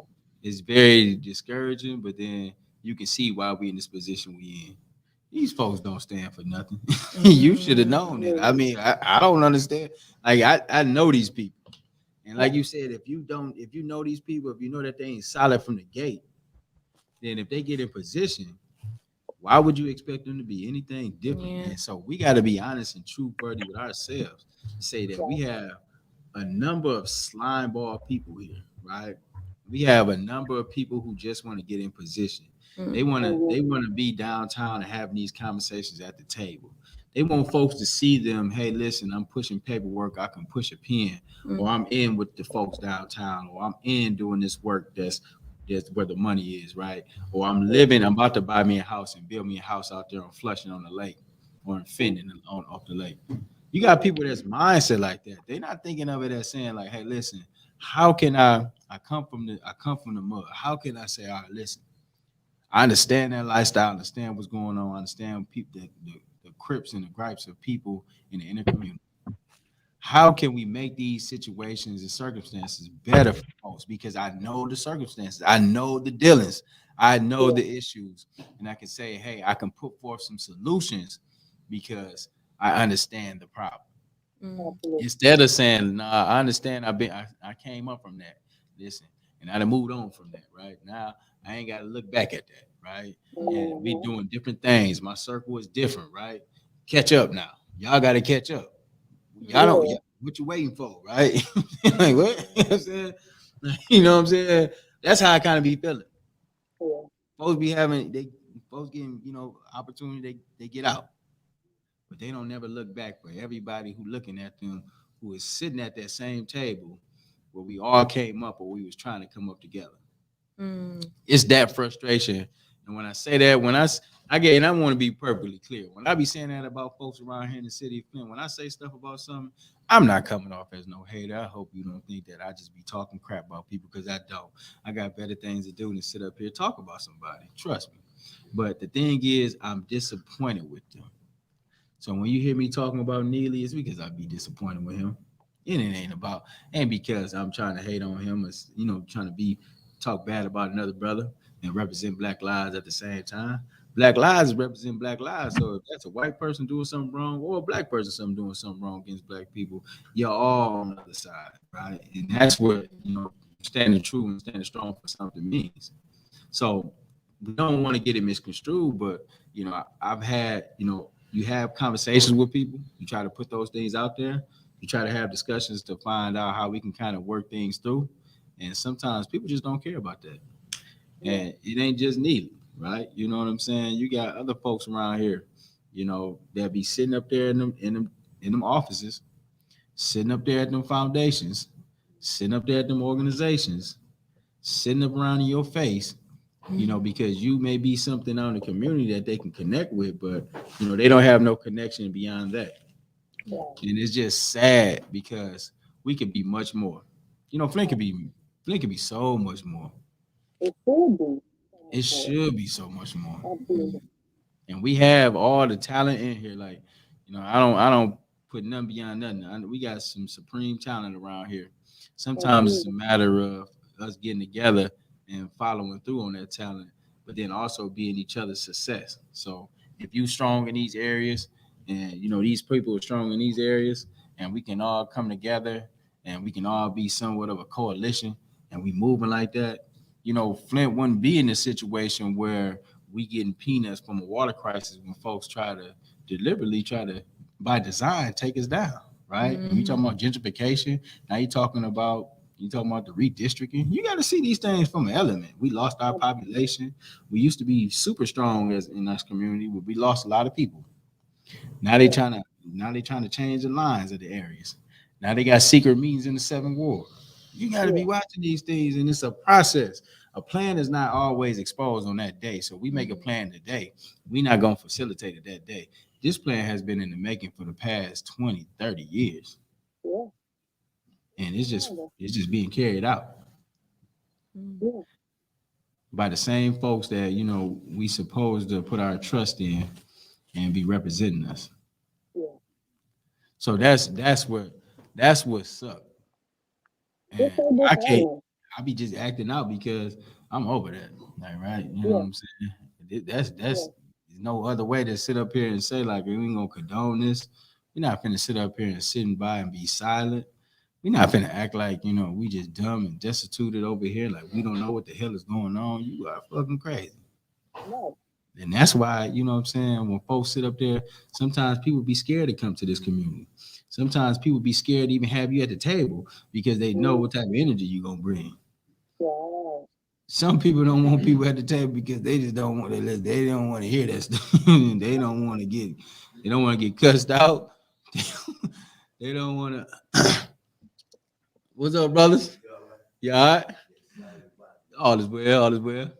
Check and make sure everybody's everybody. Mhm. Say it again. Everybody? Yes, sir. All right. You need anything? No, I'm good. Okay. I just saw the light on the road past. We didn't see no heads though. Oh yeah. Just stop in the door. I don't go through the front. No, You went just to- took the stopper out. Okay. Took it out. Yeah, because he was locking it up when he was leaving. You know, but could nobody just Okay. walk in. Okay. Appreciate you. And so, man, the point of the matter is, it's a lot of built up frustration. And, you know, I just know that it's going to come to a head one day. And so I look forward to that, right? Sometimes it gets to the point where you just want the revolution to happen. You ain't even caring about the lies that they done told you anymore. You don't even care for that, right? You ain't even got to tell me that stuff no more. You ain't got to tell me about the settlement. You got to tell me about, hey, well, we can sue again and do all this. Listen, sometimes people behind that, they ready for the takedown. And until we get like this, until we say like, all right, well, we on that, we got enough people that's on that, it's the percentages are rising. Yeah, a lot of people that sleep, but then you got that bubbling population that's saying they over that. That's the ones that saying we ain't worried about no voting. We ain't finna sit up here and play with you. And so we see you out here and then we running up on you, we putting up to your crib. We gotta come step to you like how we would step to anything else. Because this is war. We was just talking about this earlier. Politics is war. It's war without bloodshed, right? And war is bloodshed. You know, it's politics with bloodshed. So basically, when we're talking about we in the middle of war, we in the middle of a war right now, and we want to be understanding how we fighting this war. But The other battle we need to be doing along with that is that land bank battle. They hand in hand to me. They hand in hand. We can't get nothing from them. man, and then They holding the land, they holding the property, they holding everything. These And- suckers got 15,000 properties and only 70 of them for sale. Come on now. How did that don't even make sense. only 70 properties for sale out of 1,500. 15,000, I'm sorry. What are they intending to do with the other bulk of property? Me and Dennis Pfeiffer was talking about that, and he was the one that he was shedding that light on me when I was interviewing him when I was on the show with Rich. He was talking about how he said he was like, it's gonna take a grassroots or something to go against because nobody's ever gone against land bank. He said, and that's a shame. It's 15,000 properties that they own, landed properties, and only 70 of them are for sale. And the problem, and I'm gonna tell you the problem I have with that is most of them ones that they so dilapidated and they need so much work to get up to code for you to even live in them. It's crazy to even buy it. You know what I'm saying? It's like crazy. And then they got all this stuff and they just sitting. Why we sitting on all that? And we not demanding them to get that up. That's crazy.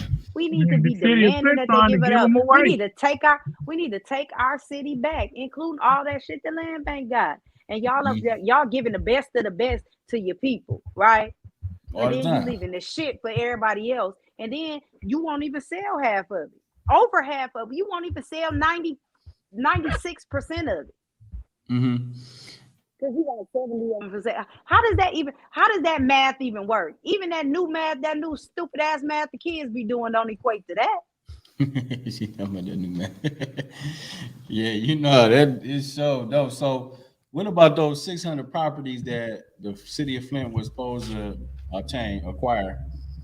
Whatever happened with that? And the additional 40 They acres? got them. According They nearly according to Dennis Pfeiffer, the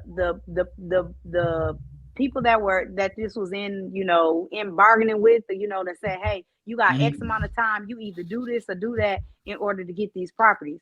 Well, they told them that if they did nothing, that the properties will all come back to the city. He said, so that's exactly what they did. They did nothing. And that lady, I don't know her name, so I don't want to mess that up, and I don't want to say a wrong name.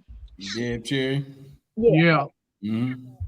That she blatantly lied in their faces, because that is not what happened. So when they did nothing, those properties went to land bank, right? So now, Mr. Pfeiffer says, Councilman Pfeiffer says that they are in litigation, about trying to get those back because of that lie. So they're working on that right now. So Deb was lying. Deb Cherry, the state land bank, was lying. She lied to the city, Flint City Council, about they had to do nothing. So they just had to do nothing in order to obtain the properties. They had to do nothing, and they had and it was a set amount of time that they had to do nothing, right? So if you do nothing by X amount of time, these properties go back to you. If you move on it, then whatever happened. They did exactly what she said do, which was to do nothing, and they got bamboozled, hoodwinked, and all them other whatever you want to call it. They got hoodwinked. Yeah, they got hoodwinked. The city council got hoodwinked again. That city council need to be hoodwinked. Talking about, man, I don't that seriously. So they got it on record when she came down and said they had to yes. City council meeting. So she came to a city council meeting. Yeah. Yep. See, so the city courtesy of Liddell Lewis. The city council and residents should be blasting Deb Cherry, the state land bank, and putting it out there in a way where they was misled. You have Eric Mays and Dennis Pfeiffer speaking on it as council people. You have people like me and Arthur Woodson speaking on it as citizens. But it ain't enough speaking. It's not enough. That is sad.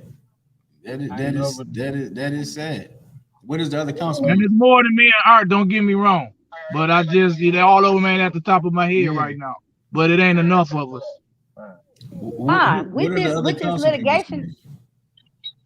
Ain't nobody saying nothing. I ain't heard nobody say nothing. I mean, you got to think. Flint got a million conversations to have right now. We all over the place. Just look how many topics we can touch tonight. No, Rich, he said was about any other council people trying to help get some air. Are they supporting him? Supporting him? On what? On them houses. Quincy ain't supporting them on no houses. What about so the fourth ward? Quincy is cool with the land bank, right? Yeah. So why is he supporting Pfeiffer and Mays on this initiative? He not supporting them on it. Who said he was supporting them on this issue? He's not supporting them. He's not. I said, why is he? Who said he was? No, I'm saying Quincy is cool with the land bank. Quincy Murphy is cool with the land bank. So why is he supporting Pfeiffer and Mays on this initiative? He's not. Who said he was? No, I'm just asking, why is he not? Why is he not supporting this? Because he's Quincy Murphy. What is a Quincy Murphy? Somebody that said somebody who said he's put on the city council to make Sheldon Neely look good. So this is his. And Sheldon Neely don't want those houses. So, and even in that fight, though, DeJuan, they so with that being said, before you start, let me also tell you this. So they're in litigation for those houses. However, there's not a guarantee that they'll even get all 650 houses. If they win at any dog in this fight, it may only be, what was that, Rich? 48 houses? 48, 48, So then they'll keep the rest of 48. them. So they might not But even be but able to, if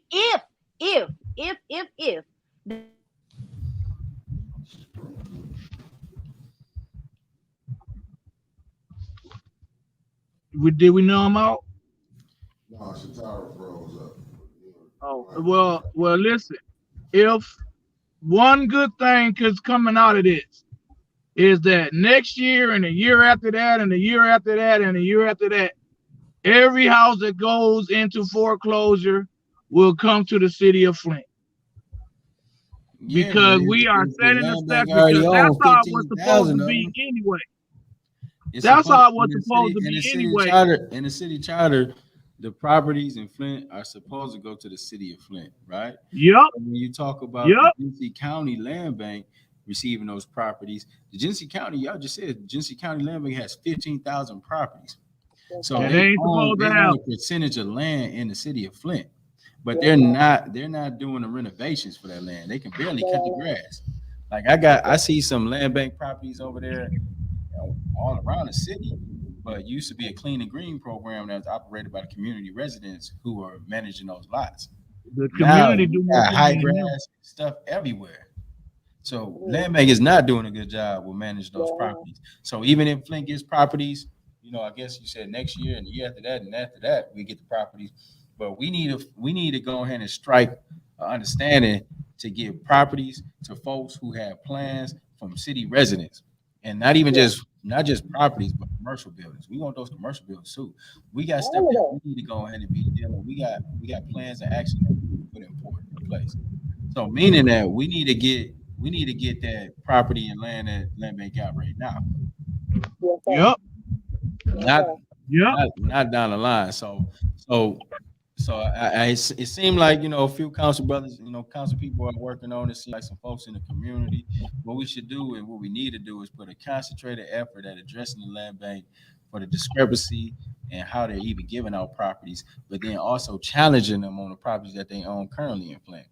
You're not going to renovate them, and it's going to be a bunch of eyesores. Man, get your butts out the way. Y'all crazy, and you got to step to them like that. So we need to be running into my offices and holding them accountable. Forget being nice now. This is what I'm saying to us. Forget being nice. I've been nice for a long time, but we can't be nice. At these times now, you got to be forceful. It's like to the point where you gotta it's like you gotta put that force on them. we definitely And need to put our foot on their necks. yeah, they ain't been feeling that. They ain't been feeling that lately. They ain't been feeling like it at all. But I guarantee you, when it's 100 folks coming from, and it's you get 100 folks from the city of Flint, 100 of them good, strong young brothers and good sisters that's out here in these neighborhoods, right? Many of them have been challenged and denied from getting land bank properties, right? You get all them up in there running through that building downtown, I guarantee you they release all that stuff. Absolutely. We gotta get activated, but it's gotta be enough of us to get activated. It's got to be a concentrated effort. We got 10 people in this room right now. 10 people in this room can change. 10 people can change the world. And let me just say this from the words of Father McKnight: 10 people can change the world. When you got 10 people ready to die for what they believe in, 10 people will change the world. So we gotta have enough people that's hard on this issue, that has been subjected to the nonsense from the land bank. This is just one incident. This is just one issue we'll be talking about the land bank. We get those folks, we get people engaged, we talk about a strategy, and we follow through, and we don't stop until we get what we want. They don't Absolutely. have no say over none of this stuff unless we give it to them. And people have to understand that's our role as the people. We operate this, not the land bank board, not Genesee County, not the land bank. So I'm just saying for us, make it count, make it make sense. And we can't just be waiting on folks to just sit up there and give us some or a settlement to come in or hope that judge is gonna do right. Come on, man. How many times we got to see this stuff? It's not gonna happen. It's not gonna happen. No, it ain't never happened. And we don't care for it to happen through them. We gotta put it in writing, and we gotta make it happen. We gotta make it happen. Do them to Claremont Clinton. Write them proposals up. Get those signatures. Yeah. I mean, let's get some petitions started about how we just dissatisfied with With how land we're bank. doing on the land bank. Yeah. And then on the land bank of our properties. Yeah. And then let's institute the Flint Land Bank, right? Let's establish it, start working on some bylaws, get that going, operate. Yeah. Let's get a system going for how we want to do it. Let's incorporate the charter. Yeah, those things is kind of already set up, ready for us to go. It's just that we have to actively look at it, but then also see how we need to go about it and strategically plan for it. But then also, man, make sure that we get it done. That's I mean, anything is possible. Let's go. Let's go. So I'm definitely with this. You know, we can have a conversation offline, you know what I'm saying, about how Definitely. You already know what's gonna happen when we get off this line. Okay, I'm ready to kick it You though. already know. I feel you, Dewan. I'm ready to kick that damn door in too. I'm telling you. Yeah, this is crazy. All this accident and peeing and begging and what are we talking about, man? Get that door and get them lots and make sure we put a stamp down. You put a force down so hard, man. We can put some of them together too. If they don't want to approve the language, if they want to act like they don't know what clear and factual is, we can put that in writing. Well, get the signatures for that. If we really want to make moves, there's a legal way for us to do whatever we want to do.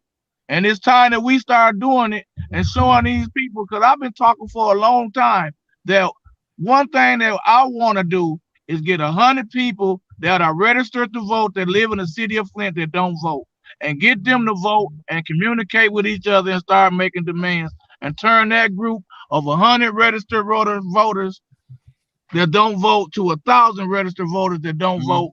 And I think we can make some changes in this city then, because these little groups ain't no more than 20 people. Nah, man, nah. Them be small fries. Yeah. These small fries. All these groups of land, man. All these folks, this is small stuff. When you go to bigger municipalities and you go to bigger cities and they got different operating budgets and different organizations and different situations, it look different. So coming in Flint, you like, man, in the city, 100,000, in the city that we living in, I don't understand how we even letting ourselves get screwed like that. Them union versus voices we had back before women had any rights in the shop. Now we got presidents. Yeah, but that's what we need. The women got tired of being treated like secondhand citizens, and they got activated. Now they doing really well, right? And they in those positions, and I love it. So always Keita Nolan, Brian Nolan, daddy. So we need people like him. Yeah, they don't even understand what's they threaten to shut the city down. I be telling Brian B Nolan need to get that Sokita energy. Noted. Man, we need you to bring your father's energy around here, man. Let's get that type of flow going. Like that type of bro. My uncle. So you gotta remember when Sokita was, because you gotta remember they was at the black and white side days. You know, they was the beginning of us having some power and some property and some businesses. So yeah, they were, he was willing to come down, burn the city down. He was on that. This is what I'm trying to say. They were ready. They was gonna burn the city down. Y'all gonna do it? I'm just saying, like, man, the revolution going on right now. You either gonna sit around, you gonna sit to the side, you gonna sit on your hands, or you gonna sit up here and wait, and they're gonna take everything from you, and then lie in your face and say you didn't want it. I'm telling you, if you want anything. And Black Panther should have told you that then. You want anything, you got to take it. You got to go for what you know. Anybody give you nothing. That's what I mean with these courts. I'm dealing with these courts right now. Chris Christensen, clown. Dealing with Paul Scott, clown attorney. And I'm going to tell you what I want, right? And run in the courtroom and take. I ain't care about no order. None of that stuff, right? That's what it comes down to. This fake judicial system anyway. You ain't doing nothing but making a mockery. So until you start stepping like that, and they know that you stepping like that, and they know that you will step all on their toes and their neck, then you ain't getting no respect. Nothing. Yeah. You wait 8 years for a freaking check from a water crisis.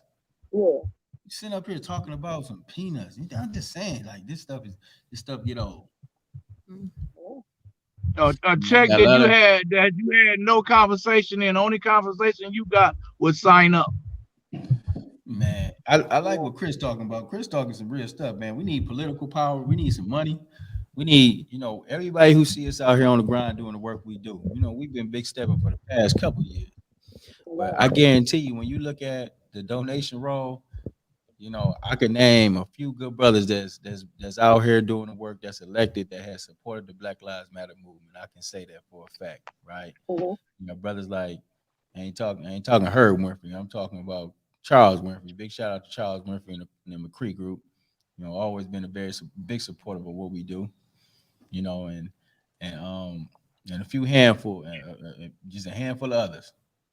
But man, y'all make me sick. At least you got that. Talking about now, listen. Let me rant for a minute. Y'all make me sick. Y'all elected officials who know what we do, who's putting up, who out here on the grassroots level, trying to work and make sure that we got some stability out here and build a foundation for us. Y'all ain't supporting nothing. You ain't dropped a check off. We got more white folks jumping off checks than any of y'all, and that look crazy, right? So that's why I had to look at y'all like y'all silly, y'all pastors, and y'all sitting up there.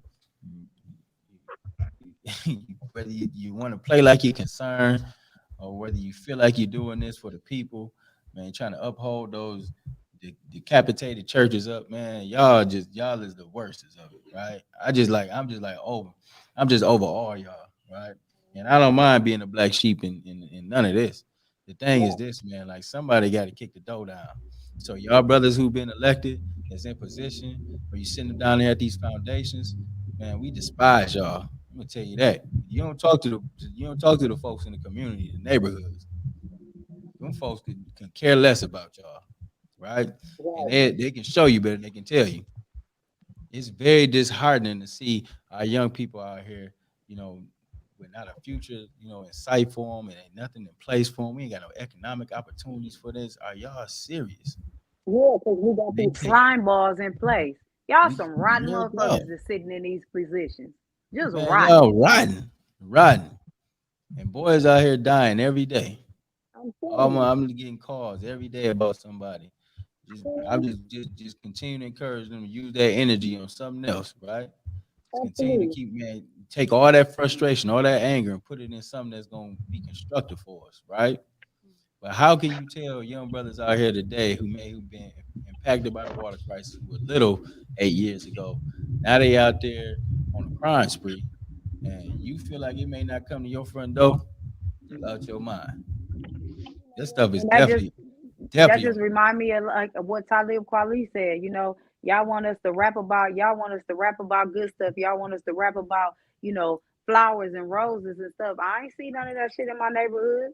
So we can't give them nothing. Well, if we can't give them nothing positive to see, how we expect them to be positive? How do we expect them to be doing all of this stuff when we can't give them nothing? We can't give them nothing but dirty ass water and closed schools, overcrowded schools. You know what I'm saying? No activities, no jobs, nowhere to play, nowhere to go, nothing to do. How do we expect them to keep thriving if all we doing is making them more downtrodden? It's so crazy. And I feel so bad for these children that don't know anything about playing kickball all night, or playing football in the field behind the house, or playing ice hockey on the dead end of the street like we used to do back in the day. Like being outside all day and not coming back to the street lights come on, ravish, tearing the damn kitchen up because we ain't ate all day because we've been outside, right? We can't do none of that. We can't do none of that. They don't know nothing about bunny hopping over a fence because a damn dog chasing you and all your friends laughing because you watching. You know what I'm saying? Climbing trees. Oh man, trees. Going to the park, playing basketball. Everybody meeting up on the corner on their bike, and we ride. We on the north side, riding to the south side. Bring you back memories now. I gotta get my bike. That's all I'm saying.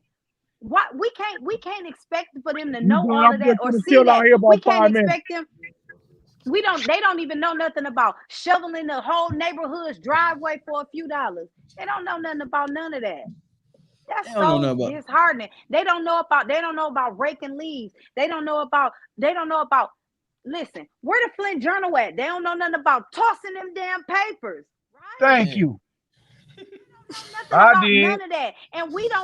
we don't have any of that. And they have nothing to look forward to. They have nothing No going. energy. So that Diabetic. nothing at all. Only thing they do is sit with these phones that's making them more dumb. It's a Yeah. smartphone making them stupid Mhm. as fuck. And that Mhm. weight. Don't forget Yeah. that weight. Don't forget that Man. condition. They don't have any social skills. Yeah. And now we're making it even worse because now we got fuck ass COVID that's making them Mhm. go virtual, so they have even less social Right. skills. It's ridiculous. They Wow. can't hold a conversation. They can't sign their name on a check because they don't know how to write in Be in cursive because person. they Right. took that out of the school. They took They that Yeah. out can't the tell school. time on a dial watch because it's all digital because they decided we don't want to make anybody feel bad. Are you Mhm. fucking kidding me? Right. It's Chris silly. said, we used to be paper boys, man. We used to have all type of paper routes in the neighborhood, and Absolutely. everybody used to look out for each other and doing our routes. If you wasn't done and we was trying to get to the football field, we help you get done. You know what I'm saying? Absolutely. It's like in With a, raking leaves. hey, All this with a, Better snow for that was them. out here the other day, I ain't see no children out here, trying to collect some dollars. That's a two, three that's hundred what dollar I day. just finna say. Like, man, that's Would kind have of been crazy. picking I up leave my two son hundred like, man, dollars what's wrong doing with that you? snow, baby. Right. I would have been as a kid. I would have been in for like 2 weeks. Man, what? Oh man, Good. everybody, man. 2 3 weeks. Crazy because I'm I doing was a inflation. I'm girl doing and I was inflation. on that. I'm doing inflation Hey, too. you Just couldn't tell like me the federal nothing. chair just named inflation. Jerome Powell just dropped inflation. I'm inflating too. I used to do it for 20, but today I'm doing it for 35. Right? You know what I'm 35. saying? I'm just saying, real talk. Yeah. Listen, That's what Washing them truck cars, man, all charging that you. stuff, man. We used to make money just on our own. We ain't even, but our children have been taken away from that village concept. They don't, they don't know nothing about that. and that's Mm. unfortunate. It's unfortunate. Unfortunate that they don't have like our childhood was so lit, It was, it was, it lit, was super lit. I and they want to don't know go nothing back. about none of that. I'm trying to tell you, they don't Right. know nothing about none of that. It's awful. It's awful that they won't have these type of stories to tell.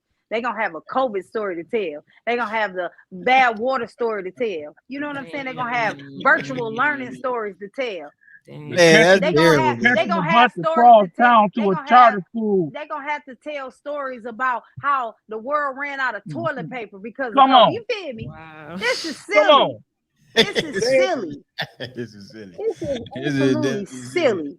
This is crazy. You ain't lying. This is definitely. I wouldn't want to be a child growing up in this I'm type of trying to tell you. vibe. It's so I would. awful. I couldn't even do it. But No. that's something that's very sad though. Mm. To see where we are, and I guess the transitions over the years. But Mm-hmm. I do want to lift up what Chris was saying. Hey, brother Mickey, can you put that back on the screen about the 100 people to donate? So Chris had put a stat up there, basically just saying, we need 100 people to donate $50 a month for 12 months for local elected officials from the BLM candidates. You hear that? That's power right there. I don't, let me read it again. If we can get 100 people to donate, this is all you gotta do. Everybody was getting money over these last couple. You got some reserve, but we needed 100 people to donate $50 a month for 12 months, 12 calendar months to go ahead and impact the local election. I I would don't think love to see that happen, Chris. Like, man, I I ain't don't even gonna think hold you, man. That will be a powerful movement that'll be showing us doing collective responsibility and being service in our community and showing that we got the right leadership in place. Then we can't get mad and say, well, we all put money behind this person. This person has spent the year with us and talk about commitments that we'd like to do, and he knows the plans, and we're going to get behind it. Right. So we shouldn't have no that's it. problem with that person getting in office and doing his work. And then we supporting them all the way through, Mm. right? That will be a big change. But we can't create change without doing something for ourselves. We can't create Right. change without putting no money out. I'm just being honest. We living in a capitalistic world. And even us, we be doing all this work with no funds. We do Mhm. this with the bare minimum. We come out our own pocket to make these things happen. Mhm. Right? Yeah. Special thanks to everybody who supports and contributes towards the holiday drive. We really do because that does help out a lot of families. But when you talk about the day-to-day work that's going on in the community, and if you look at our trail bucket, we get letters from folks in prisons all around the country, all around the state of Michigan. Issues, I mean, we get letters from our brothers and sisters down at the Genesee County. We get letters from folks in our community. We get all these different things that yeah, we want to address. I just want to definitely be honest with you and real with you. It takes resources to make those things happen. It takes money. It takes salaries to put folks and staff in place to be able to be here day to day, answering the phones, responding to emails, continue to following through, continue to orchestrate, continue to get out there on the front lines. But not only just be on the front lines and advocate, but then also it's that the work to build the house on the back end. You got to understand it take Yeah. flow, it take energy, it take resources. That's a lot of the part. You can't Mhm. always be on the front end Yep. and do all the work on the front and people see you out there, but then you got a whole pile of work that's sitting for you when you come back to the office. It's Yes, very sir. draining. It's very Yes, sir. disheartening. And then you see the same folks who gonna only call you up when something directly happens to them.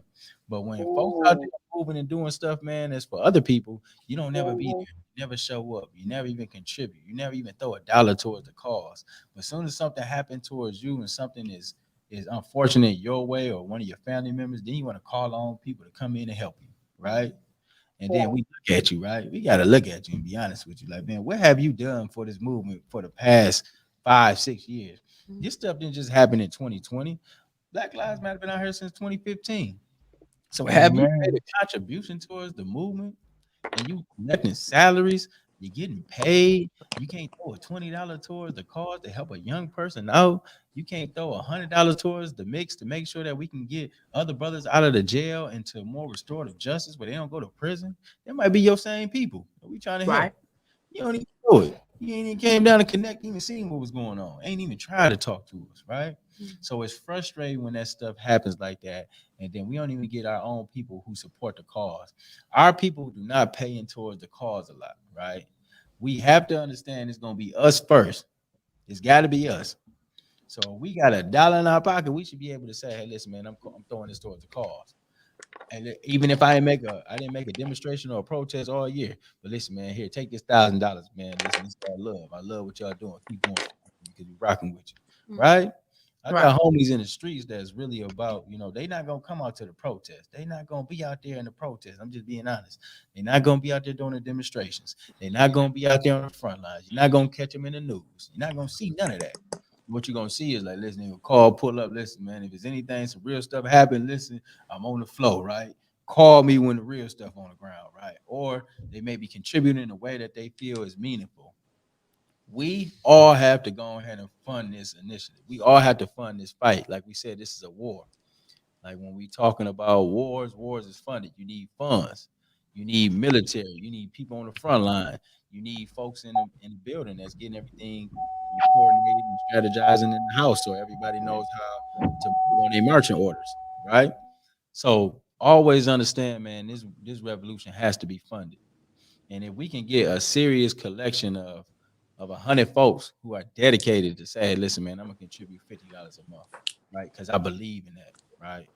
I seen the movement past 2 years. I seen the changes in when you talk about police brutality. Now, anytime a situation going on with the police, the police is super scared right now, right? Mhm. They trying to do everything they can because they know that folks is watching. They know that it's groups activated. They know that we ain't gonna play with them, especially in our city, man. Listen, we ain't gonna play with you. You know what I'm saying? It's gonna be a problem. You know what I'm saying? We got problems with you already. So we just looking for a reason to run up on you. So the thing is this, that's the type of edge you have to continue to keep on. You have to have your foot on their neck. We have to bust this whole system down. And the way that we do it is we from the back door, front door, side door, and the window, right? Mhm. So we out there on the ground. We need to continue to make sure that these brothers are being supported out there on the ground. You know, we want to make sure that we got, young people in here working in the office, that they understanding about advocating, they understanding about city ordinance, they understand about the U.S. Constitution, they understand about the Bill of Rights. You start getting them activated on those things because you want them to change it, right? You have to have that, but you have to have that flow, and you have to have that resource to be able to help them change. So, man, like, I do want to, lift that up. It's very is I laugh at people sometimes, man, because when they call and say, hey, listen, they need this and this and that, it be them same folks, man, that probably ride right past you during the protest, right? Just Man, probably laughing at you, right? You know what I'm saying? And really looking down. But then, when they get jacked up and or they got some situation going on with the courts, or it's a problem going on, man, you be the first one they go, exactly. And I had to remind them of that type of stuff. You know what I'm saying? Don't come over here when you need some help. And we've been out here, helping and for the cause, you know, and out here since day one. And nobody, been a lot of times folks don't reach back. So, just remember, man, remember your people that's out here, man, working for you. Like I feel what Martin Luther King was feeling like when he was in Birmingham jail. He was just dissatisfied with all of us. He was dissatisfied with everything and everybody. It was reflected in the writing. he was so disappointed. Man, so hurt. He was He was mad at so them. disappointed. His soul was hurt. I feel him. I'm hurt for him. Hmm. You talking about them 8 white clergymen, man, that he was talking about, had to go ahead and defend his position. Then he had to talk about the black pastors. Ain't none of them come and get him. Jesse Jackson, silly self. You know what I'm saying? Like Child. I'm so sick. I'm just so sick. That's how these pastors in Flint. They remind me of a Jesse Jackson. Jesse Jackson coming around some young folks. Everybody looking at him like, man, what you doing up here? Right. Just like how these pastors move around now. They try to come up, man. Try to come up in these areas. Yeah, what you doing? You know what I'm saying? Jesse Jackson and Al Sharpton. Al, man, I'm sick of that stuff, man. Clown. Listen, all that. You know what I mean? You brothers don't carry that. Y'all don't carry no weight. It's a new day. It's a new energy. And if you ain't got the respect of these young folks, then your stuff died out a long time Yeah, ago. it is. And Hmm. just like they take offering and tithes. I think we need to do the same thing, like 10%. Something small. Like, hey, I'm not gonna go out to eat at McDonald's for the rest of the month. I'm gonna cook at home. Like, Mhm. give a little bit, like some automatic. Like, everybody can't do everything, but together, all we need is just have just a little bit. A little bit can go a long way. And I really, really, really love that 100 people. If we can get 100 people, I don't care if it's a family member. Family member, hey, can you donate $10 like each week? A little bit will add up really fast. And when they know that, hey, this is where it's going, because over here man, you guys are pulling up doing some stops out here, like to be able Mhm. to contribute to prisons, to be able to contribute to the youth all the time. Like, I Mhm. would love to know that just my little bit is making it like in a huge impact. Like, Yeah. when you got good ground, then things are growing from it, and your money is going to a good place. And not only that, you're changing not just your world, but you changing the world for your kids. You changing the world for the future. And Come I on think now. every single day, like, if you don't put nothing forward, then you constantly taking some steps back. You taking steps back for your family. You taking steps back for the community. Um, and we should make a whole little challenge for it or whatever, We should. We because should. let's just take some steps forward. Right. And Right. if we can just one person at a time, like, hey, can you commit to this, to $5, $10, $20? Like, I'm with that. Like, how about we go to these churches, since these churches Come are on. supposed to be the uphold of the community? Mm-hmm. Because I see it all day long, they pass money to each other. Right. But Right. why not get involved more and Mhm. have them contribute? Because sometimes, like you said, you can't wait till somebody help you. Sometimes you got to Right. go take it. Right. And so I'm definitely down for what we finna do here. So I love it. yeah. See, we got some real people. We got a handful of real people that's been dedicated, and really ready to see this come home. So, that's a challenge that we want to make sure we put out there. We roll this out to the community at large. we are. You really support the movement. You really about what we talking about. You really want to see some changes. You got folks that's ready to work and get in position to make those things happen. Now we need your part. We need you to step up, and we're gonna be challenging, folks pastors in the church. We're gonna be challenging those, businesses, those corner stores and gas stations. We're gonna be challenging those folks at the foundation, down there, folks at City Hall. We just want to make sure that, hey, listen, we in this fight together, and that everybody is contributing. And so we want to see your contribution. And if you don't, we'll be sure to blast your ass. Period. All right. Well, I look like Mickey look like he packing up. He got Mickey got to go. Got to make some run. But I enjoyed the conversation as always. You know what I'm saying? And then we challenging these lawyers too, man. This court system. Chris Christensen, I need $1,000 right now. You better have that check ready. Absolutely. You hear me? Paul Scott, attorney Paul Scott. And clown. Ken Scott. Clown. No, this is the white boy. This and he's something else. No, I'm talking about Ken Scott too. Yes, I'm calling their all their asses out. Ken too. Yeah, you're right. Man, get that check ready. I'm pulling up to your building out there in Grand Blanc soon. So make sure you have that money ready. Uh-oh. Right? And so everybody else, listen. And all you people down there at the courthouse, you want to make a mockery of the people who come down there trying to get services. You want to talk to them like they dumb and illiterate.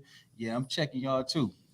Get ready for us to pull up. We pulling up. Land bank. Everybody on the board at the land bank sits so comfortably. You're giving those properties, the new director, everybody, you're in line. Everybody getting hit. Just because you ain't got hit up yet don't mean you ain't getting hit. That's right. So it's on the way. So we That's building right. our We war pulling chest. up. We pulling up. Team. So we'll be looking for you soon. Until then, blackout.